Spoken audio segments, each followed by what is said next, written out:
I only needed shelter. But something beneath that stage had been waiting for me. She was 18 and cold. No home. No key. No winter coat. Just a black trash bag of folded clothes and $11 she had earned washing coffee cups after closing. And with that $11, she bought the basement and prop room of a shuttered vaudeville theatre below Willow Creek Road in Sullivan County, New York, a place that had fallen off county maps in 1957. Rain came through the roof above the fly loft. The stage floor had bowed around the trapdoor. The county said the building had been closed since 1958 and was scheduled for demolition the following spring. But what nobody knew was that beneath the rusted gears of that stage trapdoor, in a sealed zinc compartment that had not been opened in over 70 years, was something that would change her life forever.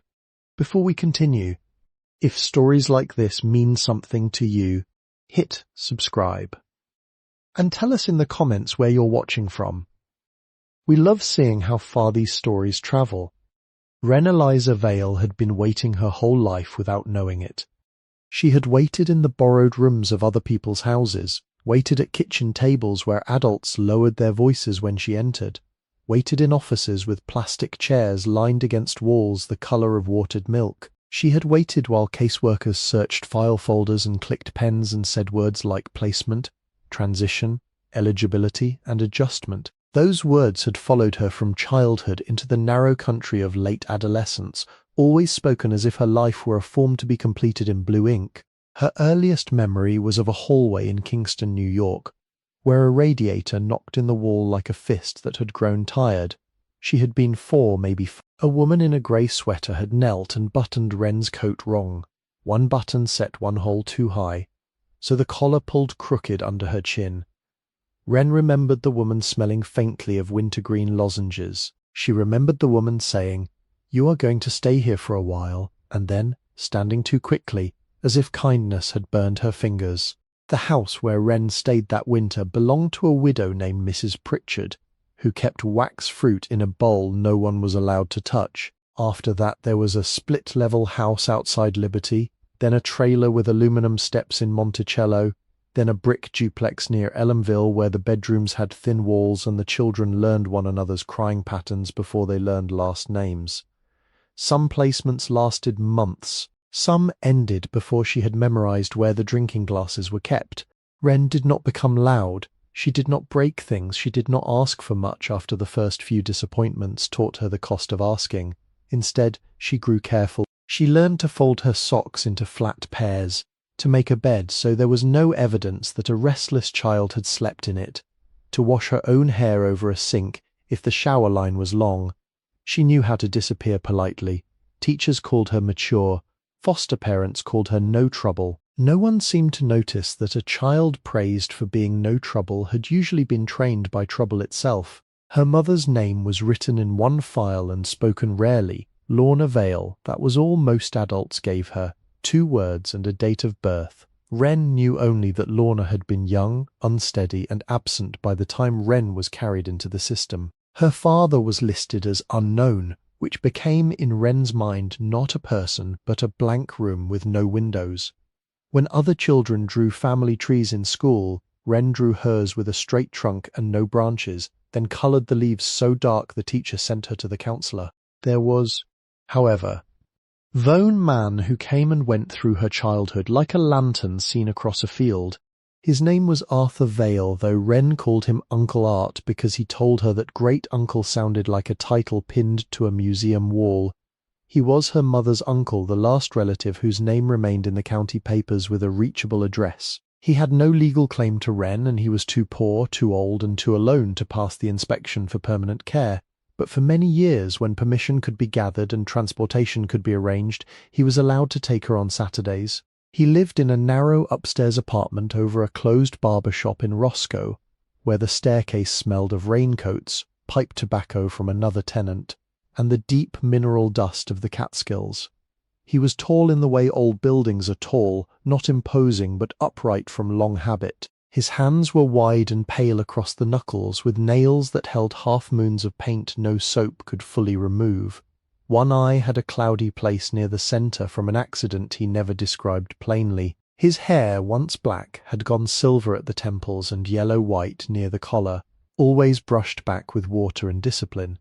Arthur had worked in theatres, not the grand Broadway houses people travelled to see, but summer stages, resort theatres, converted barns, supper clubs, old Jewish hotels in the Borscht Belt, high school auditoriums, and once, for one proud season, a road company that carried painted canvas skies from town to town in a box truck with weak brakes. He had been a flyman, a rigger, a scenic painter, a rope man, a mender of flats, a keeper of knots. He could make an empty stage become a street in Naples, a parlour in Boston, a moonlit river, or a palace hallway that seemed to stretch for miles, though it was only muslin, starch, shadow, and patience. On Saturdays, he made their time into ritual. First he bought 2 glazed crullers from the bakery if he had the money, or 1 plain roll to split if he did not. Then he took Wren to the back lot behind the closed barber shop, where he had built a practice rail between 2 maple trees using salvaged pipe and weathered lumber. From that rough rail hung ropes of different ages and temperaments. Hemp line, manila line, cotton sash cord, jute that shed little golden hairs. He kept the ropes coiled on pegs, each one labelled in careful pencil on strips of masking tape. "Rope has memory," he told her the first morning she stood beneath the rail, gold breath showing in front of her mouth. Wren was 7. She had mittens with one thumb nearly worn through. Arthur placed a length of line across her palms as if it were alive. He showed her how a rope kinked where it had been forced, how it lay true when it had been dressed properly, how a careless knot might hold under a child's tug and fail under an adult's weight. He did not make lessons easy, but he made them exact. A bowline, a clove hitch, a rolling hitch, a trucker's hitch for tension, a figure-8 stopper, tied clean and dressed flat. He taught her never to trust a knot she had not looked at twice. After ropes came pulleys. Arthur had collected blocks from theatres no one wanted to remember, wooden cheeks split and repaired with screws, iron sheaves grooved from decades of line passing through them, counterweights stamped with foundry names. He let Wren oil the axles with a rag wrapped around 2 fingers. He taught her to listen for friction. A good pulley made almost no sound under load, he said. A bad one complained before it failed. She learned to pull a sandbag by increments, not jerks. She learned that balance was not luck. It was arithmetic made visible. In the afternoons, when the light leaned through the windows of his apartment, Arthur took out the painted scraps. They were not large enough to be backdrops anymore. Some had been cut from skies, some from walls, some from forest scenes with leaves so carefully stippled that Wren could lose half an hour just finding the dark places between them. Arthur stretched a piece of canvas across 2 boards and showed her how to size it with a thin glue wash, how to chalk a horizon line, how to lay in distance with pale colour first. He kept jars of dry pigment in a cabinet, ultramarine, raw umber, yellow ochre, burnt sienna, lamp black. Their names sounded to Wren like towns from another country. He worked slowly. He never slapped paint down for effect. He mixed values on a chipped enamel plate and asked Wren to step back every few minutes, because scenery lied if you stood too close to it.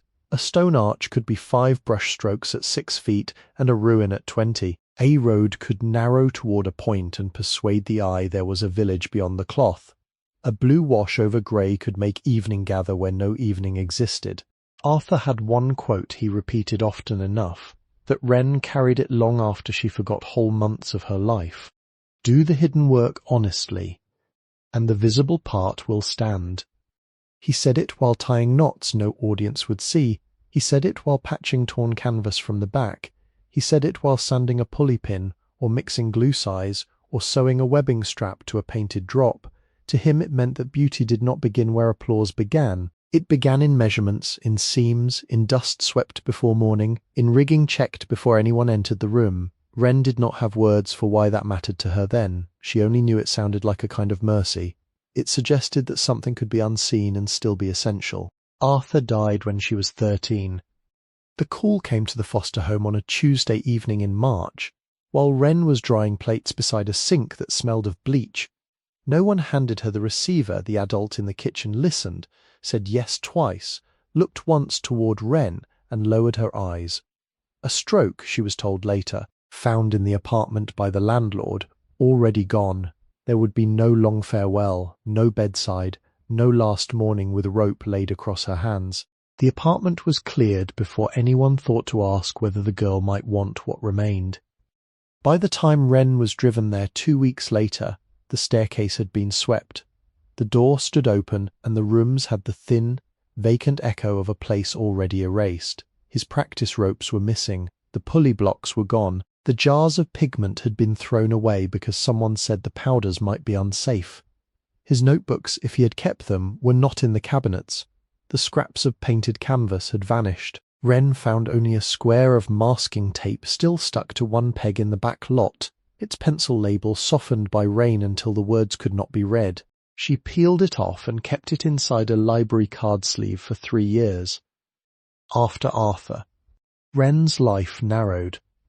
The last foster home was the Bell House, a 1-story place on a road outside Monticello where the mailbox leaned toward a ditch and the porch light was always either burned out or left on through daylight. Dolores Bell took in teenagers because, as she told people at church rummage sales, infants were too much work and little children broke too many things. She wore stiff polyester blouses, beige orthopedic shoes, and a silver cross so polished it caught the kitchen light. Her hair was dyed the colour of black coffee and fixed each morning into a helmet that did not move in wind. Dolores did not shout often. She did not need to. The house had been arranged so that her displeasure could travel without volume. A cabinet closed too firmly, a plate set down without care, a sigh in the hallway, a TV turned louder when Wren entered the room. These were the Bell House weather signs, and Wren learned them the way farm people learn clouds. The monthly checks arrived and Dolores marked the calendar. She kept envelopes in a drawer under the phone, rubber-banded by date. Wren saw them once when she was told to fetch a receipt. A careful hand had written board, clothing, school expenses, transportation. Yet Wren wore thrift store jeans with another girl's name on the waistband, bought her own shampoo with dishwashing money, and walked to school unless the weather was dangerous enough that neighbors would notice. Dolores never said she loved Wren. She also never admitted she had no use for love where a payment would do. There was a man in the house for part of those years, Dolores's second husband, Ray Bell, who drove delivery routes and smelled of cold cigarette smoke, though he said he had quit. He was not cruel in the dramatic way that earns stories. He was something lower and more durable. He occupied rooms heavily. He took the best chair. He left muddy boots where Wren would be blamed for moving them. He corrected her posture, her chewing, the way she closed doors, the sound of her breathing when he wanted the house still. He looked through her rather than at her, except when she had done something useful enough to deserve instruction. By 17, Wren had learned to finish the laundry before anyone asked. She learned to keep her schoolbooks in a cardboard box under her bed, because shelves implied permanence. She learned to sleep lightly. She learned that silence could be safer than explanation. When the guidance counselor asked about college applications, Wren folded the scholarship packet twice and put it in her bag, then used the blank back pages for grocery lists. Dolores dictated from the couch.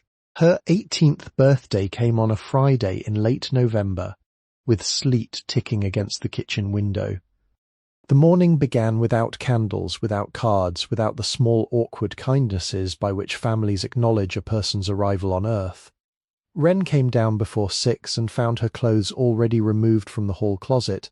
Her winter coat was not there. Neither were the boots she had been saving for snow. A black plastic trash bag stood by the back door, tied in a knot at the top, its sides stretched by the folded weight of her life. Dolores sat at the kitchen table in her quilted robe, drinking coffee from a mug that said "World's Best Mother" in flaking gold letters.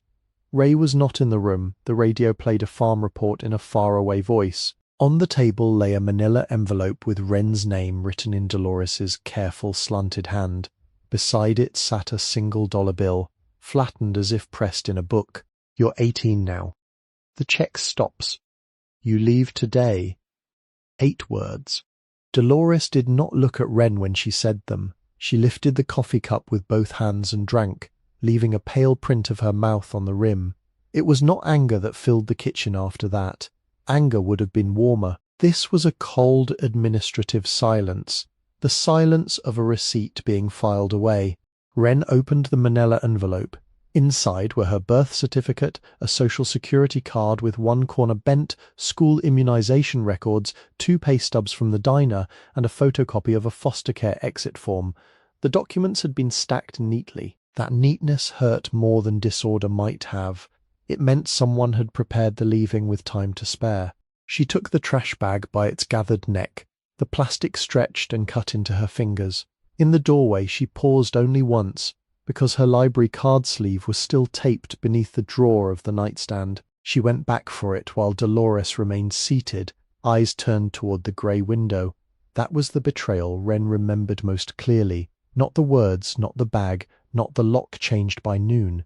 It was the way Dolores chose the window over the girl leaving through her kitchen. Outside, sleet collected in the ditch grass. The trash bag bumped against Wren's knee with every step.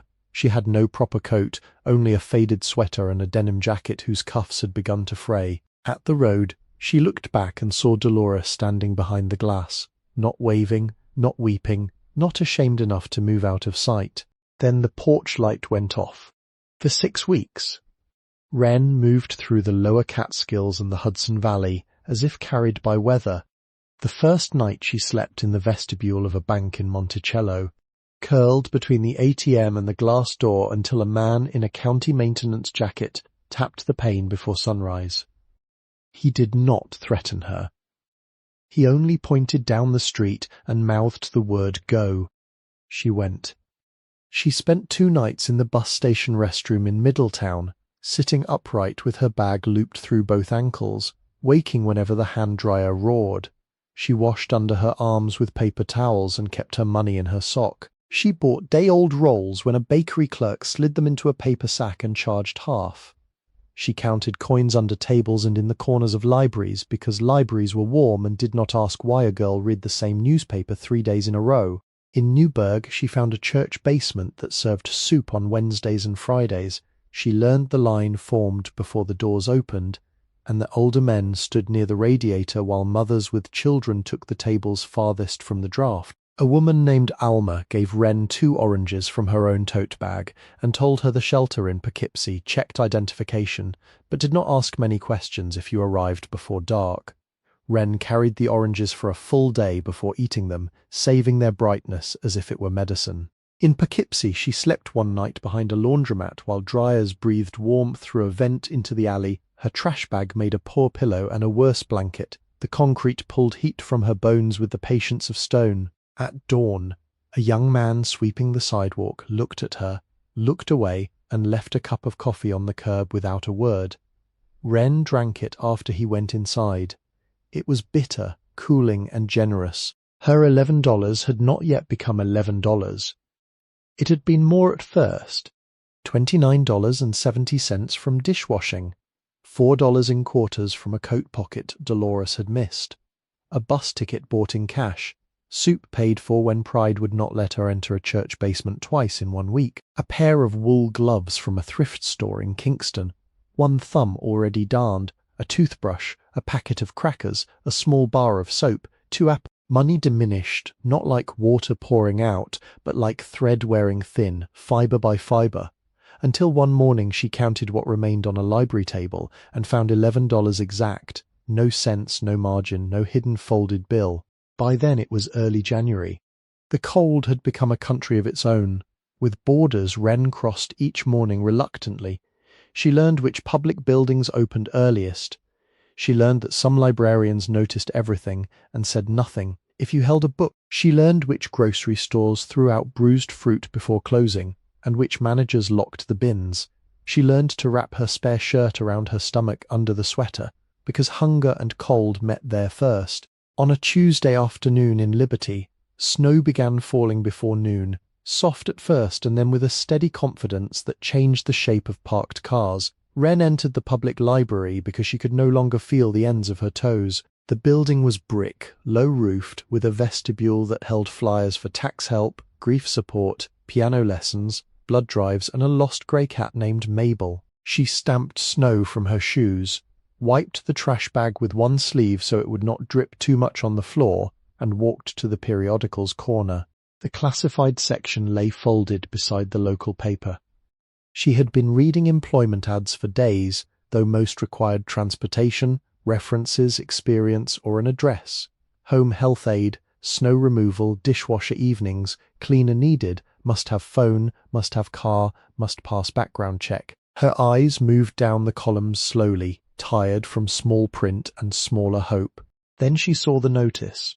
County surplus, sailed bid sale. Former Willow Creek Vaudeville Theatre, basement stopen and prop room parcel.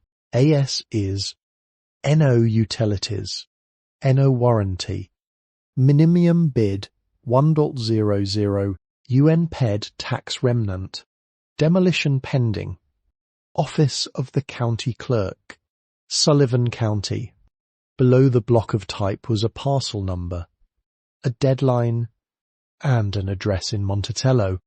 Wren read it once, then again, tracing the lines with a finger held just above the newsprint so she would not smudge it. Former theatre. Basement storage. Prop room. No utilities. No warranty. Minimum bid $1. The words should have meant danger. They should have meant rot, liability, legal trouble, broken beams, animals nesting in walls, a roof open to weather, and a county office, glad to be rid of a burden. Wren knew enough to understand that nobody sold shelter for $1 unless the shelter came with a problem larger than the price. But buried in that notice were 3 words that held her still. Theatre. Prop. Room. Arthur's voice did not return exactly. It was not some ghostly whisper, not a scene from a picture show. It was only memory doing its patient work. Rope has memory. Step back. Listen for friction. Do the hidden work honestly. The visible part will stand. Wren copied the parcel number onto the back of an overdue notice left near the newspaper rack. Her handwriting looked cramped because her fingers were stiff. She asked the librarian, a woman with copper-grey hair pinned at the nape, whether sealed bid forms could be printed from the county website. The librarian studied Wren's face for one careful second, then said yes, they could print them for 10 cents a page. I have $11, Wren said, because hunger had made truth easier than pride. The librarian did not smile in a pitying way. She only nodded, printed 3 pages, and charged nothing. When Wren tried to protest, the woman placed the forms on the counter and tapped them into alignment. Paper jams all the time, she said. No charge for mistakes. Wren filled out the bid at a computer station where the keyboard letters had been worn shiny by other people's searches. Name, date, parcel number, mailing address. She stopped there. There was no mailing address. After a moment she wrote General Delivery, Monticello Post Office, because she had seen those words on a shelter intake form and hoped they might be enough. For bid amount she wrote $11. Her full fortune. She stared at the number a long time before signing. Outside, snow kept falling. The library windows had gone blue with evening, and the roads beyond the parking lot were being erased in slow strokes. Wren folded the forms along their printed lines and slid them into the manila envelope that had once carried the proof of her leaving. She kept the birth certificate and the social security card in the inside pocket of her denim jacket, pressed flat against her ribs. The next morning she walked to the county office through slush, carrying the envelope inside the trash bag to keep it dry. A man ahead of her in line paid property taxes with a check. A woman renewed a license. Someone complained about a plough berm. Wren waited with her damp shoes leaving faint marks on the tile. When her turn came, she handed over the sealed bid, and the clerk stamped the envelope without looking inside. The sound of the stamp was heavy and final. For 9 days, nothing happened. Wren moved between libraries, church basements, bus benches, and the outer edges of places where warmth leaked from walls. She checked General Delivery twice. The first time there was nothing. The second time, an envelope waited with the county seal in the corner. She carried it unopened to a bench outside the post office, because she wanted sky above her when disappointment came. The letter said her bid had been accepted. There were additional conditions written in stern language. She would need to appear in person, she would need to sign acknowledgement of the property's condition, she would assume all risk. The county would not provide keys beyond those available. She would have no right to occupy any condemned upper structure. The parcel was limited, irregular, and subject to demolition proceedings. The language tried very hard to frighten her away. Wren read every line. Then she folded the letter once, placed it back in the envelope, and sat until the cold worked through the bench into her legs. She did not smile, she did not cry. Her hands, still inside the darned gloves, held the envelope the way Arthur had once taught her to hold rope, not tight enough to damage, not loose enough to lose. By evening she had decided she would go north and west into the Catskills, toward the old resort roads and shuttered hotels, toward a building the county no longer wanted and the maps had ceased to name. She would carry one trash bag, one envelope, one library card sleeve with a rain-softened label inside it, and the memory of a man who believed hidden work mattered.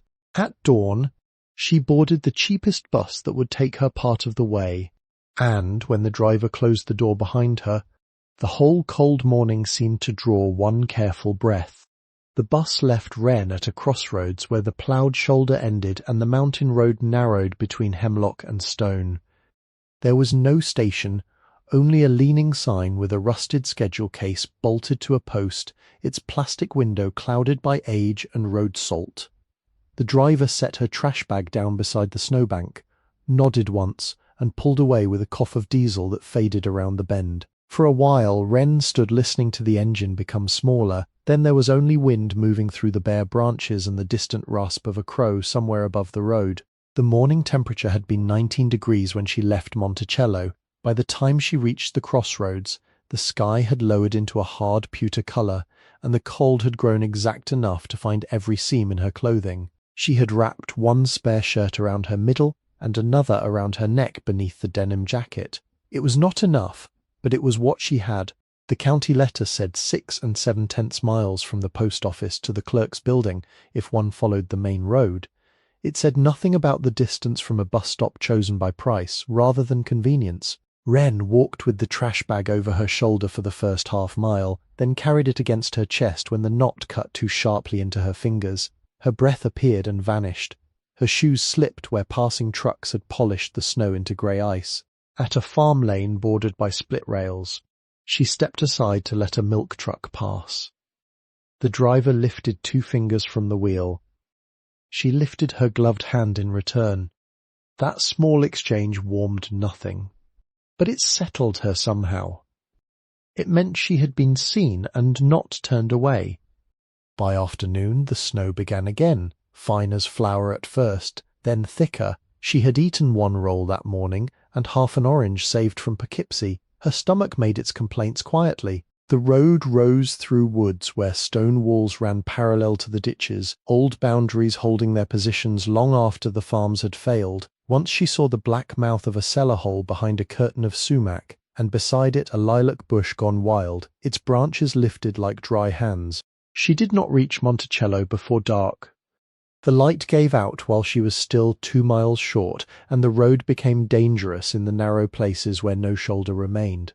A hay barn stood set back behind a wire gate, its roof patched with sheets of mismatched tin. Wren waited until no headlights showed in either direction, then climbed the gate with awkward care, dragging the trash bag after her. Inside, the barn smelled of dust, dried grass, and the faint animal warmth that hay remembers even when no animals remain. There were stacked square bales along one wall. She did not disturb the upper tiers. She found a gap behind the lowest row, tucked herself in with the trash bag under her knees, and pulled loose hay around her legs. The temperature dropped to 12 degrees before midnight. She knew because an old feed store thermometer hung from a nail near the door, and moonlight found its red line when the clouds broke. She slept in pieces. Mice moved somewhere in the wall. The wind pressed at the tin roof and lifted it with little metallic sighs. Once a fox barked from the dark beyond the barn, a lonely and ragged sound that did not seem meant for anyone. Wren woke with hay in her hair, and one hand clenched around the county envelope inside her jacket. She checked it by touch, then tucked her chin down and closed her eyes again. By morning her socks were damp and her knees stiff. She left before the farm woke, smoothing the hay as well as she could behind her. At the gate, she looked back once, not with guilt exactly, but with the careful gratitude owed to a place that had sheltered her without consent and without asking her name. Monticello opened slowly under a pale winter sky. The first business she passed was a tire shop with a hand-painted sign and two men in quilted coats rolling a wheel through slush. Then came a diner called the Blue Plate, its windows steamed at the edges and its neon coffee cup flickering between red and darkness. Beside it stood a pharmacy with green awnings, a real estate office displaying faded photographs of lake cabins, and a narrow hardware store whose front window held snow shovels, lantern wicks, stovepipe elbows, and a cardboard poster for birdseed. Farther down, a dry cleaner's bell jingled as a woman carried plastic-wrapped shirts to a waiting car. Wren noticed all 5 businesses because each one represented a life that continued indoors. Heat, counters, ledgers, keys. People who arrived in the morning and expected to be recognized. The county clerk's office occupied the first floor of a stone municipal building with granite steps worn hollow in the center. Salt had dried in white fans across the entry mat. Inside, the air smelled of old paper, floor wax, wet wool, and the metallic breath of radiators. A row of wooden benches stood beneath framed maps of Sullivan County, their glass reflecting the ceiling lights in long pale streaks. Wren stood in the entry longer than necessary, gathering herself before crossing the tile. A sign pointed left for records, right for tax payments, straight ahead for deeds and surplus property. She followed the straight corridor to a counter divided by brass rails polished bright, where hands had rested for generations. Behind it, file cabinets rose nearly to the ceiling. Ledger books with cracked leather spines lined a shelf under a clock that ran 4 minutes slow. The clerk sat at the second window from the left. Her nameplate read MRS, Eleanor HK in black letters on tarnished brass. She was perhaps 65, with iron grey hair braided and pinned in a coil at the back of her head. Her face was long and narrow, her cheeks softly hollow, and she wore half-moon spectacles on a chain that disappeared into the collar of a dark green cardigan. On her right hand, the knuckle of the index finger had swollen with arthritis, but she moved papers with exact authority. Nothing on her desk was crooked. Even the rubber bands were sorted by size in a glass dish. She looked at Wren's wet shoes, the trash bag, the denim jacket, and then the envelope. "Surplus property?" she asked. "Yes." "Ma'am, Name, Wren Eliza Vale." The pen in Mrs. Klein's hand paused for the smallest fraction of a second, then continued its notation. She pulled a folder from a wire basket and opened it flat. Inside were maps, typed forms, a deed with several stamps already affixed, and a sheet of warnings clipped on top. "You understand this is not a house, Mrs." Klein said. "Yes, ma'am. It is a basement storage parcel and former prop room attached to a condemned theatre structure." "Yes, ma'am." "You understand there is no certificate of occupancy for the upper building?" "Yes, ma'am." "You cannot use the auditorium, balcony, stage house, dressing rooms, roof access, or any area marked unsafe by the county inspector?" "Yes, ma'am." "You understand the county has made no representation regarding water, heat, electricity, pests, structural soundness, mold, asbestos, or legal access beyond the recorded easement?" "Yes, ma'am." "Mrs." Klein lifted her eyes. "You understand that demolition remains scheduled unless the safety office receives a satisfactory petition before spring?" "Yes, ma'am." The clerk removed her spectacles and cleaned them with a folded cloth. Her gaze, without the lenses, seemed less severe and more tired. "Miss Vale, I am required to make certain you understand what you're accepting. Many people bid on such parcels because the amount sounds whimsical. Then they discover debt, danger, and grief in the walls." Wren held the trash bag closer to her leg. "I understand it is not safe. That is not all I said." "No." "Ma'am, do you have legal counsel?" "No." "Ma'am, do you have a permanent address?" "General delivery at the post office for now." "Mrs." Klein looked down at the form, then at the girl standing in front of her counter with hay still caught in one sleeve. She tapped the warning page once, not impatiently, but as if each warning had weight and she wanted Wren to feel it before signing. "You may withdraw your bid." Wren nodded. "You may do so this morning, without penalty." "Yes, ma'am." The radiator clicked. Somewhere down the hall, a copier started and stopped with a sound like dry coughing. Wren looked at the deed. She could read only pieces of its legal description, long phrases about boundaries, rights of ingress, subterranean storage, tax map references, and municipal abandonment. It was not romantic language. It did not promise rescue. It promised only responsibility. "I do not want to withdraw," she said. "Mrs. Klein replaced her spectacles. "Then we will proceed carefully." The clerk counted Wren's payment in front of her, though there were only 11 $1 bills, each softened by use and damp at the edges from being carried close to the body. She set them beneath a paperweight shaped like a covered bridge. Then she turned the deed around and placed a blotter below the signature line. "Sign exactly as your name appears." Wren took the pen. Her hand trembled, not from hesitation but from cold. She wrote slowly, letter by letter, keeping the loops narrow so they would not run into the printed line. Wren Eliza Vale. When she finished, the ink shone wet for a moment, then settled into the paper. Mrs. Klein sounded the signature lightly from a small shaker, a habit so old it seemed to belong to another century, then lifted a heavy brass stamp from the corner of her desk. It was mounted on a square base, its handle darkened by decades of palms. She aligned the deed, pressed down with both hands, and the stamp struck with a deep official weight that moved through the counter into Wren's bones. "There, Mrs." Klein said. "Recorded pending final indexing." She made 2 copies, slid one into a county envelope, and reached under the counter for a ring of keys. There were only 3 on it. One was long and blackened, one small and silver, and one looked like it might once have opened a padlock on a shed. A paper tag tied to the ring read Willow Creek Theatre, lower only in red pencil. "These were recovered from the safety office cabinet," Mrs. Klein said. "They may not work." "Yes, ma'am. If the exterior lock has been changed by trespassers, you will report that to the sheriff. Not force entry through the upper hall." "Yes, ma'am."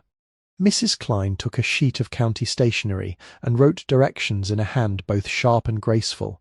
She named the roads one by one: Broadway to Route 42, north until the old resort sign, Willow Creek Road past the closed bungalow colony, left at the collapsed stone gateway with 2 concrete lions, one missing its head. Continue until the road stops being paved. The theatre sits beyond the culvert, set back behind walnut trees. Wren watched the words appear and felt them becoming distant. The clerk folded the directions and placed them with the deed. Then she looked again at the signature page, where Wren's name lay dark beneath the county seal. "Vale," she said quietly.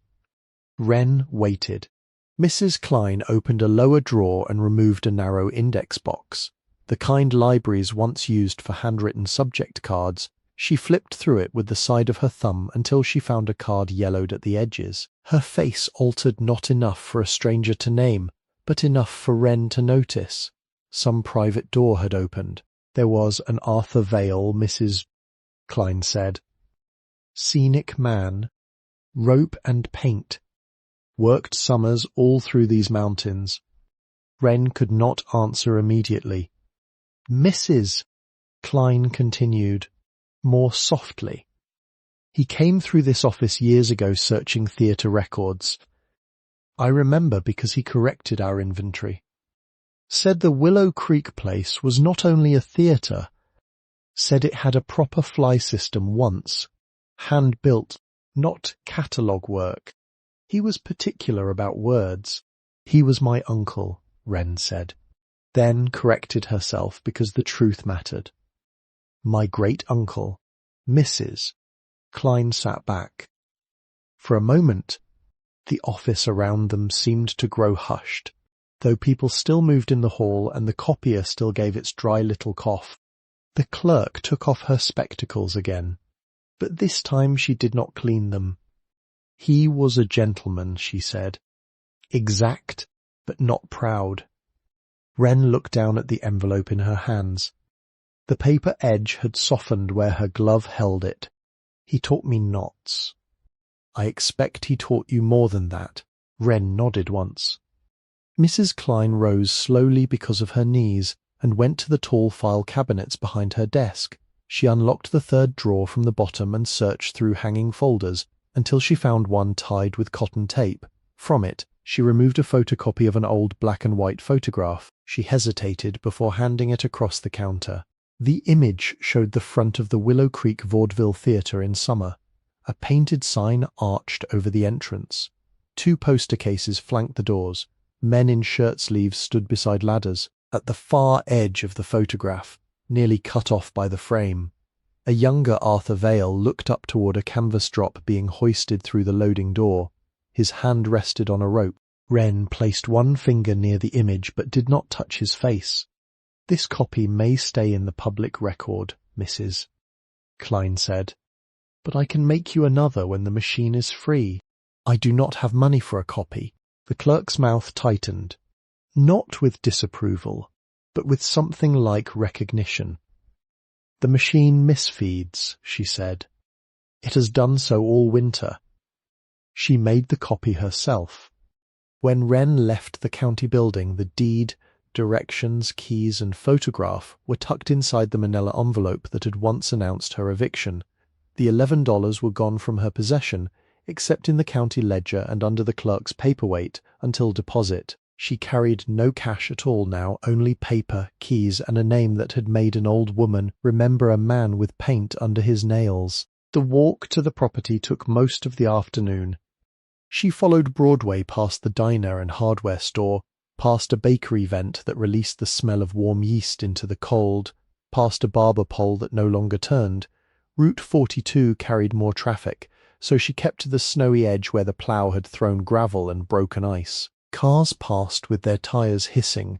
Twice drivers slowed as if considering whether to offer a ride, then continued. Wren did not blame them. A girl with a trash bag on a mountain road could be many kinds of trouble. At the old resort sign, the county directions told her to turn. The sign had once been painted in bright vacation colors, but the letters had faded to ghosts. Willow Creek Lodge could still be read if one stood close enough and knew what letters wanted to be. Below it, a smaller board promised dancing, comedy, dinner, mineral baths, and lake views. The lake itself was nowhere visible, only a low field of frozen cattails beyond a fence and the dark line of woods rising behind it. Willow Creek Road was narrower than the route and less faithfully ploughed. Snow covered the center, with 2 tire tracks hardened into ruts. Wren walked between them when she could and along the ditch when she heard an engine. There were houses set far back from the road, some occupied, some not. A woman in a red knit hat shoveled a porch without looking up. A man carried firewood from a shed and watched Wren pass with a dog beside him. The dog was yellow, broad-headed, and old enough that its bark sounded ceremonial rather than threatening. "Road ends up there," the man called.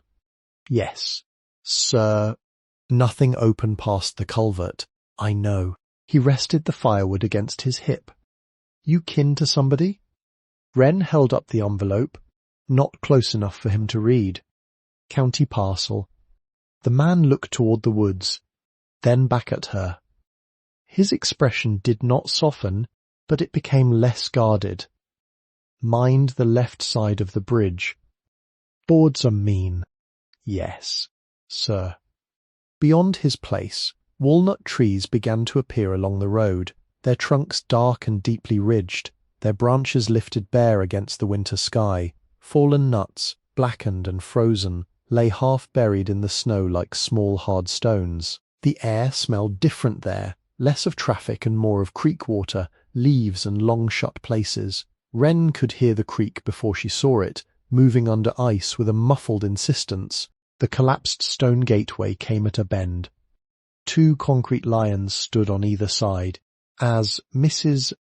Klein had written, though one had indeed lost its head, and the other had no paws. They guarded nothing now but weeds and snow. Beyond them, the road turned from cracked pavement to gravel, then from gravel to 2 worn tracks leading through trees. The theatre waited at the end. It was not large in the way city theatres were large. It was a mountain resort theatre, practical and hopeful, built to entertain people who came north for summer air and left when the leaves began changing. The main structure was timber-framed, 80 feet long by perhaps 35 wide, with weathered clapboard siding painted once in cream and green. Most of the cream had peeled away. The green remained under the eaves in stubborn strips. A brick chimney rose from the rear corner, leaning but not fallen. The roof over the auditorium sagged near the middle, patched in places with tin and tar paper. A square stage house lifted higher at the back, its upper vents boarded from inside. Above the front entry, a sign hung by one chain. Willow Creek Vaudeville, comedy, song, magic, dancing. The lower half of the sign had been broken, so the last word ended in open air. Snow had drifted against the steps. One poster case still held paper under glass, though the advertisement inside had paled beyond reading. The front doors were chained with a county lock and marked unsafe. Red notices had been stapled across them, their corners curled by weather. Wren did not touch them. She followed the side path instead, as the directions instructed. The path led down a shallow grade along the building's left side, where the land fell away enough to expose the basement level. There, beneath the auditorium, a loading door stood under a small roof supported by 2 posts. One post had rotted at the bottom and been braced long ago with scrap lumber. The door itself was painted the same green as the trim, but years of rain had lifted the paint into scales. A padlock hung from a hasp black with rust. Wren set down the trash bag. Her fingers felt thick in the gloves as she tried the first key. It did not fit. The second entered but would not turn. The third, the long blackened one, slid in reluctantly. She worked it gently, not forcing, remembering Arthur's warning that old mechanisms broke under impatience. She breathed warmth onto the lock. She eased the key back, then forward. The metal gave a small internal click. The padlock opened. Inside the door, stuck at the threshold. She put her shoulder against it and pushed. Wood scraped over grit. Something shifted in the dark beyond, a dry falling sound. Then the gap widened enough for cold air from inside to meet cold air from outside. It smelled of dust, damp plaster, mouse droppings, old canvas, and the mineral breath of a cellar that had not been disturbed in years. Wren stood at the entrance until her eyes adjusted. The first room was long and low, running beneath the theatre's rear stage area. A narrow band of daylight entered through 2 high windows clogged with dirt and spiderweb. Shelves lined one wall, some collapsed, some still holding labelled boxes gone soft at the corners. Broken chairs were stacked near the door. A rolled carpet lay under a grey pelt of dust. There were wooden flats leaning against the far wall, their painted sides turned inward. A ladder without 2 rungs hung from pegs. In one corner stood a crate marked footlights in black stencil. The floor was plank, not concrete, raised over what sounded hollow when Wren stepped carefully. It complained under her shoes but did not give way. She moved with slow attention, testing each place before shifting her weight. The air was colder inside than outside. Held in stone and timber through decades, her breath moved ahead of her as a pale cloud. Past the first room, an open doorway led to the prop room. Here the ceiling dropped lower. The smell changed from damp dust to canvas, rope, rust, paper, and the faint, sweet rot of old glue. A work table stood beneath the back wall, its surface crowded with objects left in a hurry or abandoned slowly: a tin cup, a cracked porcelain mask, a magician's false-bottom box, a wooden moon with chipped silver paint, 2 brass candlesticks, a bundle of dowels, a stack of painted signs, and a hat shaped by steam long ago for some comic who had carried his laughter elsewhere. Above the table, hooks held coiled ropes. Wren stepped closer. They were not in good condition. Some had mildew, some had frayed where mice had chewed them, but they were dressed in proper coils, tied off with care and labelled on small tags browned by time: fly line, border, traveller, trap, sandbag.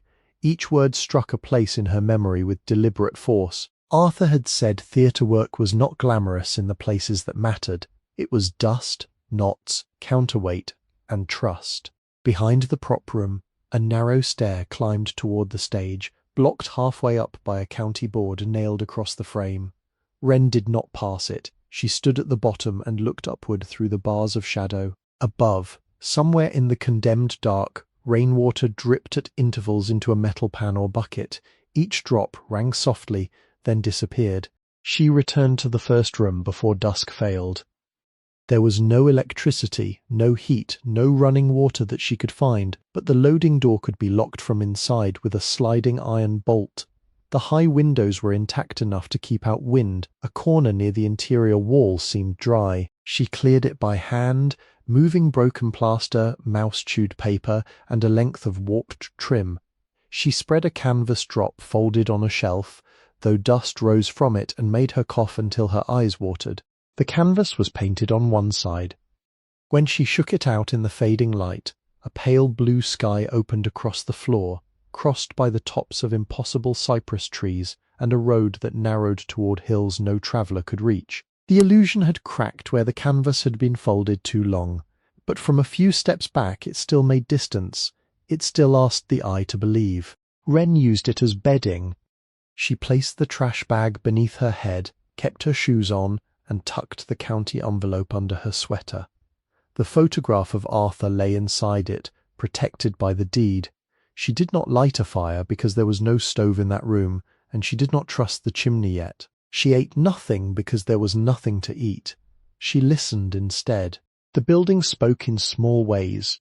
Water found its path above. Wind pressed along the clapboards and slipped through gaps. A loose shutter tapped once, rested, tapped again. Somewhere in the wall a mouse moved with delicate insistence. From the road no voices came. From the creek, under ice and snow, there was a low continuous murmur, steady enough that after an hour it seemed less like sound and more like company.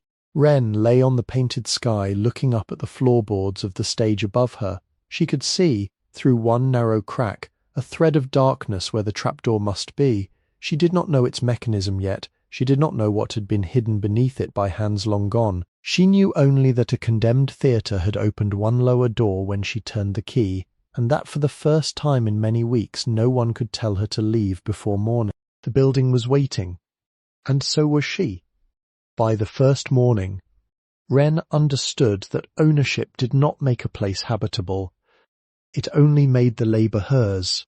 She woke before sunrise because the cold had entered her sleep and sat there like a patient visitor. Her knees ached from being curled on the canvas. Her fingers were stiff inside the gloves, and when she sat up, dust fell from her hair onto the painted road beneath her. The room around her had not become kinder overnight. It had become more knowable.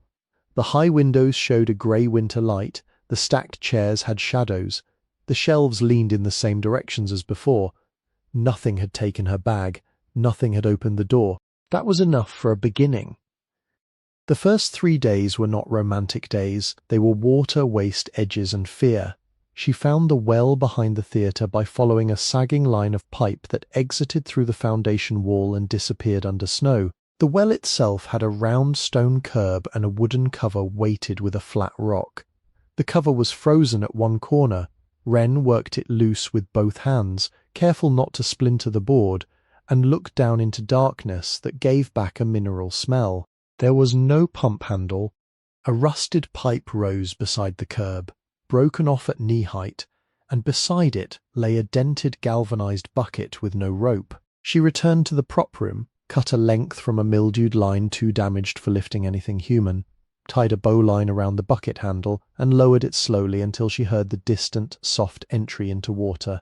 The rope ran rough through her gloves. The bucket came up half full and trembling. The water had fine grit in it and a skin of ice forming before she reached the door. She did not drink it at once.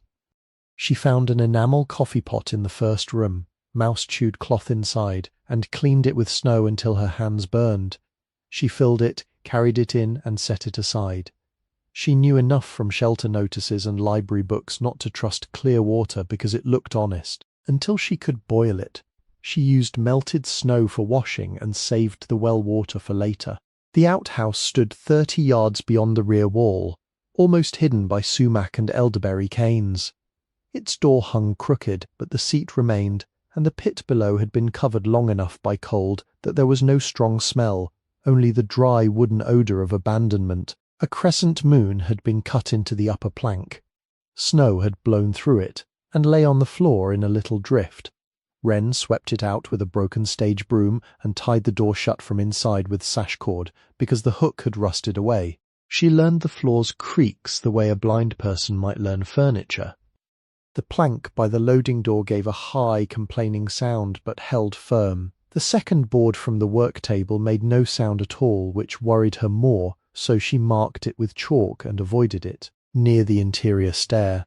3 boards sank slightly under weight, and below them came a hollow answer she did not understand yet. She stepped around that place. She placed broken chair legs beside the dangerous spots as markers. By the end of the 3rd evening she could cross from the door to the dry corner in darkness without touching the wrong boards. She also made rules. No upper stairs. No stage. No touching electrical wires. No open flame until the chimney was inspected. No eating in the sleeping corner, because mice were already citizens of the place, and she did not want to invite government. Each rule was plain and severe. They comforted her because they could be obeyed. On the 4th morning, hunger forced her back toward town. She had found no food in the building except a peppermint hardened into a grey coin inside a drawer, and even hunger could not persuade her to trust that. The walk to Monticello felt longer with an empty stomach. Snow squeaked under her shoes. The road seemed to climb both ways. She carried a list written on the back of a county notice. Matches, candles, stove brush, work gloves if cheap, nails, rope, soup, bread, lamp oil if any lamp could be found. The hardware store she had passed on the first day was called Bender and Son, though the son, if there had ever been one, was not in evidence. Its front window held a pyramid of red snow shovels, coils of extension cord, brass fittings, mouse traps, kerosene cans, and a display of pocket knives behind dusty glass. A bell over the door gave one clear note when Wren entered. The floorboards inside were dark with a century of boots. The air smelled of seed, oil, metal filings, dry wood, and warm dust from a pot-belly stove in the centre aisle. Behind the counter stood a man with one shoulder higher than the other. He was broad through the chest, white-bearded and nearly bald except for a horseshoe of hair trimmed close to his head. His left ear had a notch missing from the top, and his hands were thick, square, and scarred in a way that suggested long partnership with tools rather than carelessness. A pencil rested behind the unnotched ear. His canvas apron had Bender stitched over the pocket in yellow thread. The letters faded but legible. He looked at Wren's shoes first, then the list, then her face. Morning. Morning, sir. You living out Willow Creek Way? Wren's hand closed slightly around the paper. Yes, sir. County Theatre. She nodded. He leaned one hip against the counter. Thought they finally got rid of that burden. They did. His eyes rested on her with a weathered exactness. He did not laugh. That counted in his favour. You got heat? No, sir. Water? Well, not tested. Chimney? Not yet. Money? She looked down at the list. No, sir. The answer sat between them without decoration. Mr. Bender took the pencil from behind his ear and tapped it twice on the counter. You got a name. Wren. Last name. She gave it. He wrote it on a brown ledger pad, not because he needed it yet, but because merchants of his age believed names belonged on paper before arrangements did. Then he turned and looked toward the shelves as if consulting inventory. Weather, conscience, and the long economy of mountain towns. I do credit for people I expect to see again, he said. I can work. Did not ask that. I can pay when I find work. Did not ask that either. Wren held still. He tore a page from a spiral notebook beneath the counter and wrote Credit Account W. Vale at the top. Under it he drew a straight line with the pencil, then looked at her over the rims of his glasses. You take only what keeps you alive and keeps the place from killing you. Yes, sir. You bring receipts from the county if anyone bothers you. Yes, sir. You do not climb that roof alone. No, sir. You do not light a chimney you have not cleaned. No, sir. You get cut, bit, burned, or dizzy. You come here before you get proud. Wren swallowed. Yes, sir. From a lower shelf, he pulled out a thin paperback manual with a yellow cover, bent corners, and a coffee ring across the title. Practical Home Repairs for Rural Properties. He opened it, glanced at the first page, and snorted softly. Mostly right, he said. Wrong about plaster. Wrong about old brick. But it will keep you from inventing foolishness. He put it on the counter. I cannot buy that. You are not buying it. It has been holding up the short leg of the seed cabinet for 3 years. She did not smile, but her mouth moved as if it had remembered how. Together they worked through the list, and Mr. Bender spoke prices as he wrote them down.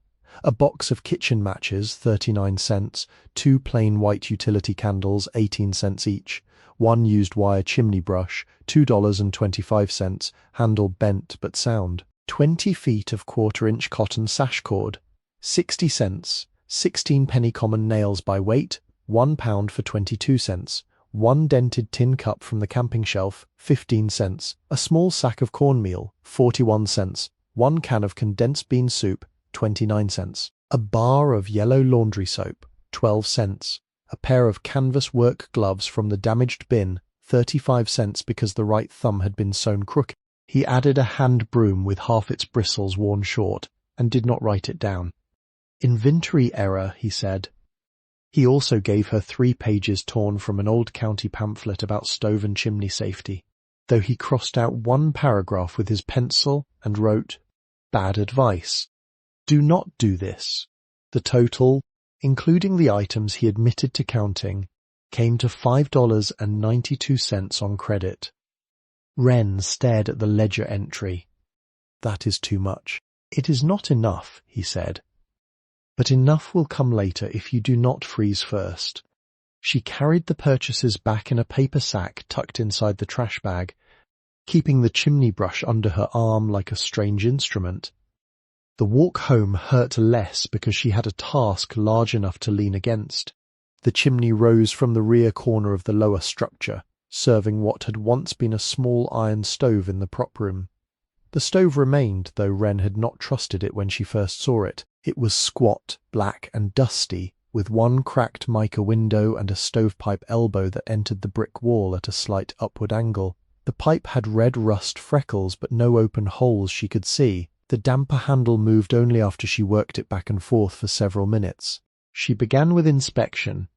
The manual said to check the firebox, baffle, pipe joints and clean out door. Mr. Bender's pamphlet said to look for bird nests, loose mortar, creosote glaze, and fallen brick. Wren spread newspapers from the library across the floor, tied a cloth over her mouth and removed the stovepipe 1 reluctant section at a time. Soot fell in soft black sheets. She used the hand broom and tin cup to collect it, moving slowly because soot travelled under fingernails and into sleeves as if it had purpose. The chimney brush handle was too short by itself. She found a length of dowel in the prop room, drilled through it with a gimlet from a tool drawer, and lashed it to the brush handle with cotton cord in a tight series of clove hitches backed with half hitches. She tested the joint by pulling hard. It held, then she worked from below. The first push met resistance 5 feet up, not solid brick, something fibrous. She turned the brush clockwise, drew it down, pushed again. Dry twigs and old leaves began to fall into the clean-out, followed by feathers, 2 walnut shells, and enough black soot to make the air bitter. She paused often to let the dust settle. Each pause was longer than impatience wanted. She obeyed the pauses because breathing mattered more than speed. The creosote came down in 3 kinds.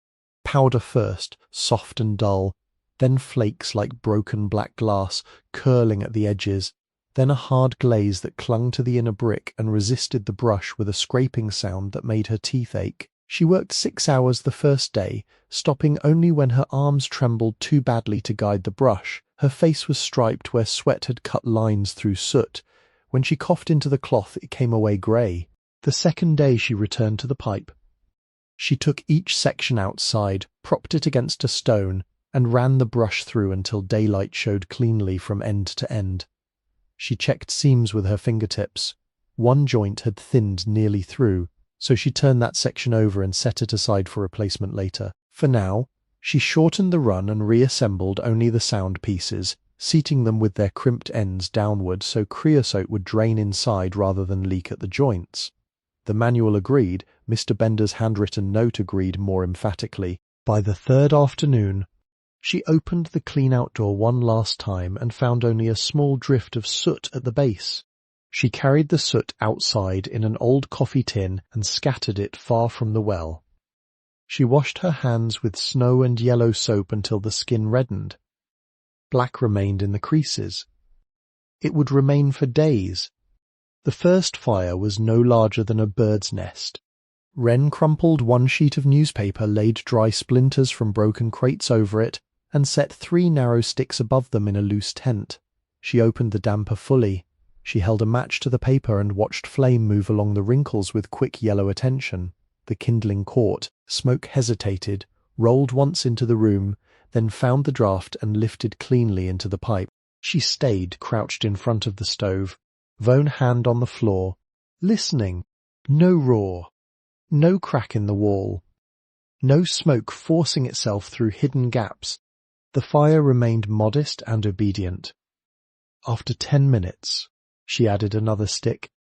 After 20, the top of the stove warmed enough that when she held her hands above it, pain entered her fingers and left as sensation. She boiled the well water first. The enamel coffee pot trembled on the stove lid. Steam rose in a thin white line. She let it boil longer than seemed necessary, counting minutes by the sweep hand of a cracked prop clock she had wound and placed on the table. Then she mixed cornmeal into a tin cup with water and a pinch of salt. Mr. Bender had folded into wax paper without comment. She cooked it slowly, stirring with the handle of a spoon found in a drawer and scrubbed clean with snow. Her first hot meal in the theatre was cornmeal mush, and half a can of bean soup warmed in the same cup afterward. She ate sitting on an overturned crate near the stove, not quickly though, hunger urged her to. The mush had small lumps, the soup tasted of tin and smoke. It was the finest meal she had eaten in weeks because the heat had been made by her own cleaned chimney, her own gathered wood, her own refusal to skip the hidden work. That night the room did not become warm, but it became survivable. With fire established, Wren began inventory.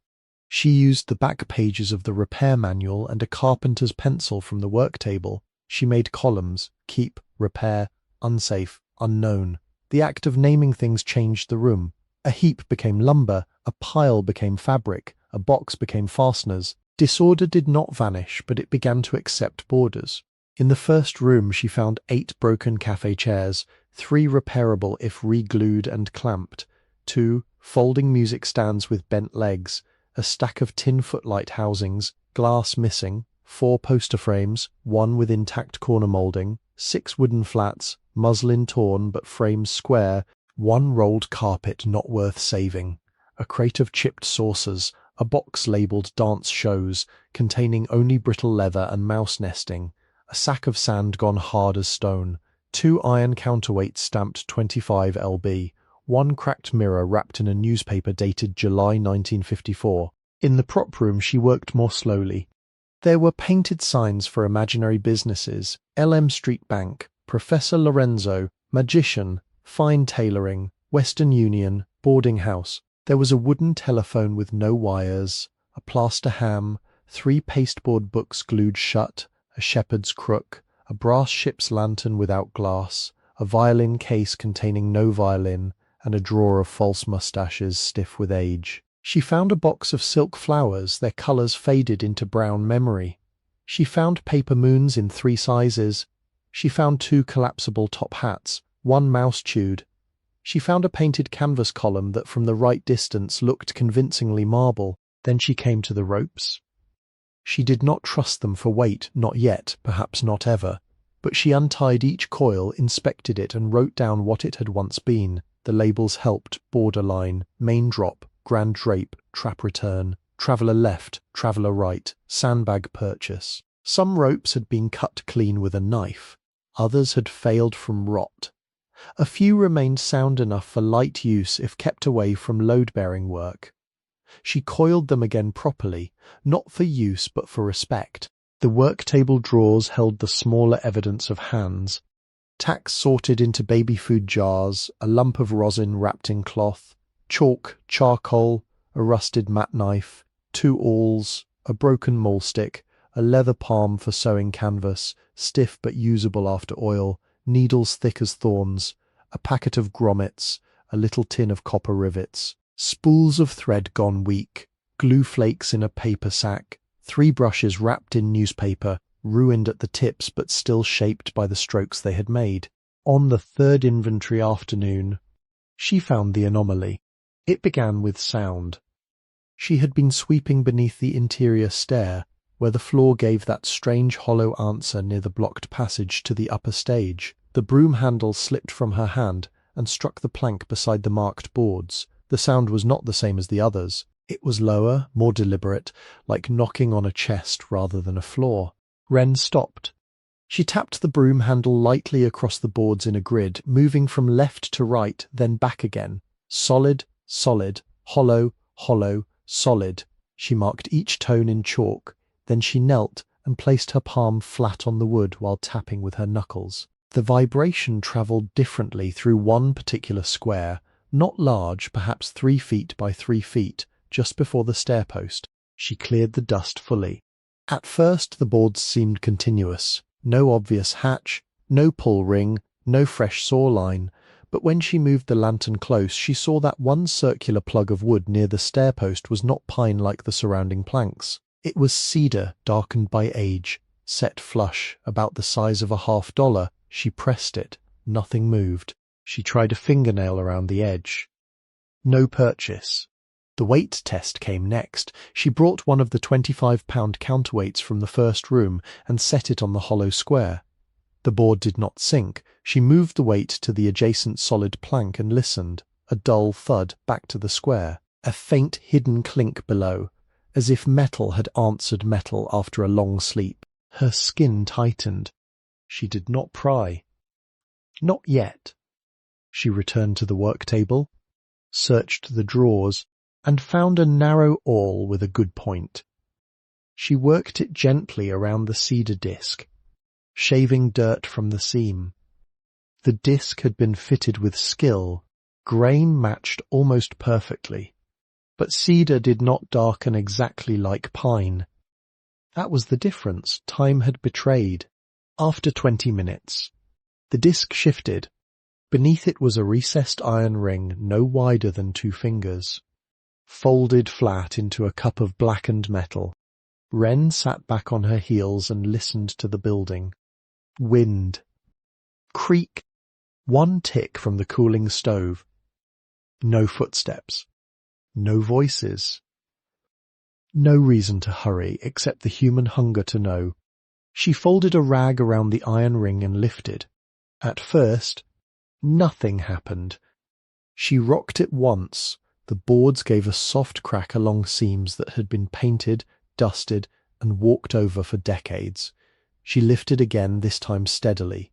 A square section of floor rose on concealed hinges, heavier than it looked, its underside braced with narrow battens. The smell that came up was close, dry, and metallic.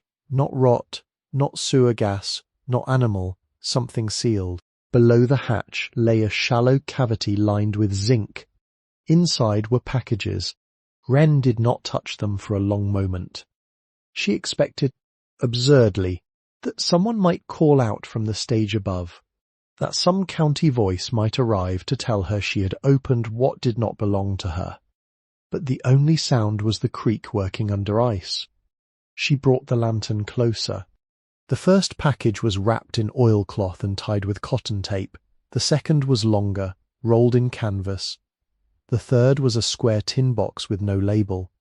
Beneath them, set carefully into the cavity, lay a flat zinc case with a sordid seam and a small clasp blackened by oxidation. The trap was not large enough to hold treasure in any fairy tale sense.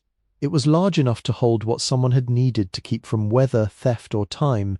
She carried each package to the work table before opening anything. The oilcloth came first. The tape had gone brown but untied after she teased the knot with the awl. Inside lay tools wrapped separately in scraps of linen, a leather sewing palm, better than the stiff one in the drawer, a sailmaker's needle packet, a brass plumb bob on fine cord, a folding rule with the inches worn glossy, a scenic painter's charcoal holder, a pair of shears heavy enough to cut canvas cleanly, and a small burnisher with a handle smoothed by someone's thumb. They were not rich objects. They were working objects that made them more difficult to look at. The canvas roll held raw material, not much. A folded length of primed muslin, brittle at the edges but usable for practice. 3 squares of duck canvas, a paper packet of rabbit-skin glue flakes sealed in wax, a bundle of narrow webbing, 2 skeins of strong linen thread, a sheet of handwritten measurements for drops, borders, tormentors, legs backings, pipe pockets, webbing reinforcement, grommet spacing. The writing was not her uncle's, the letters were older, rounder, more formal. She set that sheet aside beneath the lantern chimney so the draught would not take it. The tin box opened with a reluctant squeal. Inside were envelopes tied by year: 1149, 1001, 1152, 1953.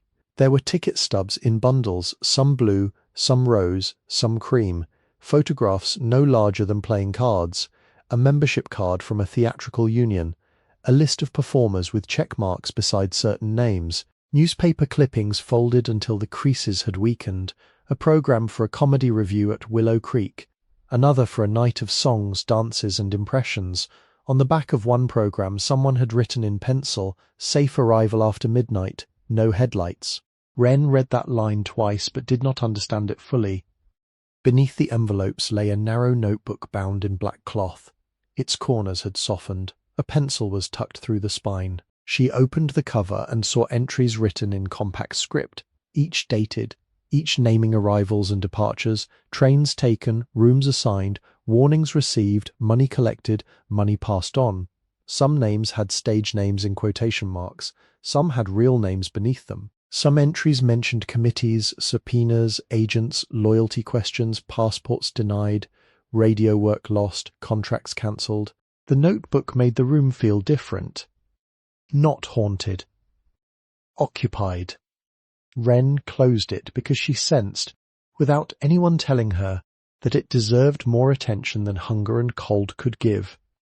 Under the notebook, wrapped in waxed paper, lay the final contents of the tin, money.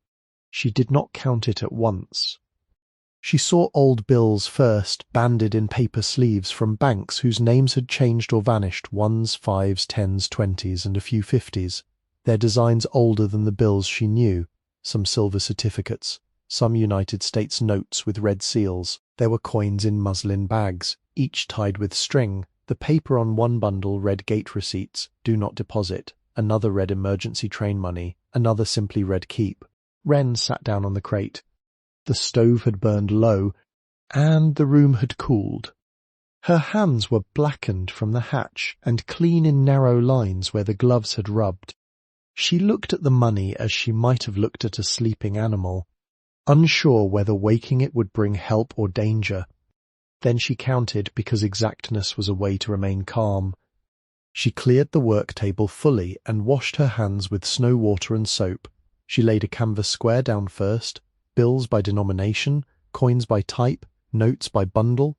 She wrote figures on the back of the repair manual, 1s 483, 5s 1,915, 10s 6,340, 20s 32,760, 50s 6,500, loose bills 102, coins 37 cents. The total was $48,000.37. She checked twice. The 37 cents consisted of one Washington quarter dated 1952, one silver Roosevelt dime dated 1950, and 2 wheat pennies dark as tea. In one muslin bag with the coins lay a military medal, its ribbon faded almost white at the edges. The bronze was worn where fingers had held it often. On the back, in small engraved letters, were a name, the year 1944, and the words "For Valor." Wren placed the medal apart from the money. She did not know whose it was. Not yet. But it did not belong in a sum. The zinc case remained unopened on the work table. Its clasp had been wrapped with a strip of linen and tied in a careful square knot. Tucked beneath the knot was a folded paper, browned but intact. On the outside, written in the same older hand as the measurements, were 5 words. For the one who stays. Wren did not open it. The decision surprised her only after it had been made. All day she had followed discovery to its next door, one package to another, one wrapping to the next, but the letter, if it was a letter, had waited longer than she had been alive. It could wait until morning, when her hands were steady and the light was honest. Night made things larger than they were. Night could turn inheritance into hunger and money into panic. She put the bills back exactly as she had found them, not because she meant to hide from herself what was there, but because disorder would make the truth feel less real. She returned the coins to their muslin bag, except the medal, which she wrapped in clean linen and placed beside the zinc case. She set the notebook beneath the case, the tools beside it, the measurements under the plumb bob. Then she closed the hatch, but did not replace the cedar disc. For the first time since entering the theatre, she unlocked the lower door after dark and went outside by choice. The night had cleared. Cold pressed at her face immediately, but it was a clean cold full of starlight. Snow lay blue along the road and silver on the walnut branches. The creek beyond the outhouse had opened in places where the current was strong, and black water moved between shelves of ice with a sound both constant and private. Wren walked to it carefully, following her own boot marks from the well. She stood on the bank with her arms folded inside the denim jacket and watched the water pass under the ice, taking nothing from the surface and carrying everything below. She had no plan for the money. She had no wish to run back into any life that had not wanted her. She did not imagine fine rooms, automobiles, applause, or a name painted on a sign. The very size of the sum frightened her because it had been kept for a reason, and reasons deserved to be learned before they were spent. The notebook had already told her that the theatre's basement had once held more than props. It had held people moving quietly through danger. It had held names that could not be spoken loudly. It had held receipts no bank was allowed to see. The water moved and moved. Wren stayed until her feet numbed, then returned to the lower room, locked the door, and sat beside the stove without feeding it. On the work table, the unopened letter waited beneath the lantern. The building was waiting, and so was she. Morning entered through the high basement windows in a colour closer to pewter than silver. Wren woke on the canvas drop with one hand tucked under her cheek and the other resting near the county envelope, as if some part of her had kept watch while the rest of her slept. The stove had gone cold. The ashes in its belly were dark and collapsed, with one pale curl of paper visible near the grate. Frost had gathered along the inside of the window glass in thin fern shapes, delicate and exact, and the room held the deep stillness that comes before any human decision disturbs a place. She rose slowly, because the floor was cold enough to punish haste. The zinc case waited on the work table where she had left it. Beside it lay the wrapped medal, the notebook, the old measurements, and the careful tools that had come from the hidden compartment beneath the trap mechanism. Nothing had shifted. Nothing had vanished. The building had kept its silence. Wren washed her hands first. She broke ice in the enamel pot, poured a little water into the tin cup, and scrubbed with yellow soap until yesterday's soot loosened from the lines of her palms. Her skin reddened. The water turned grey. She dried her hands on the least dirty corner of a towel found folded beneath the work table, then stood before the zinc case with clean fingers and an attention that felt almost formal. The linen strip around the clasp had been tied with a square knot.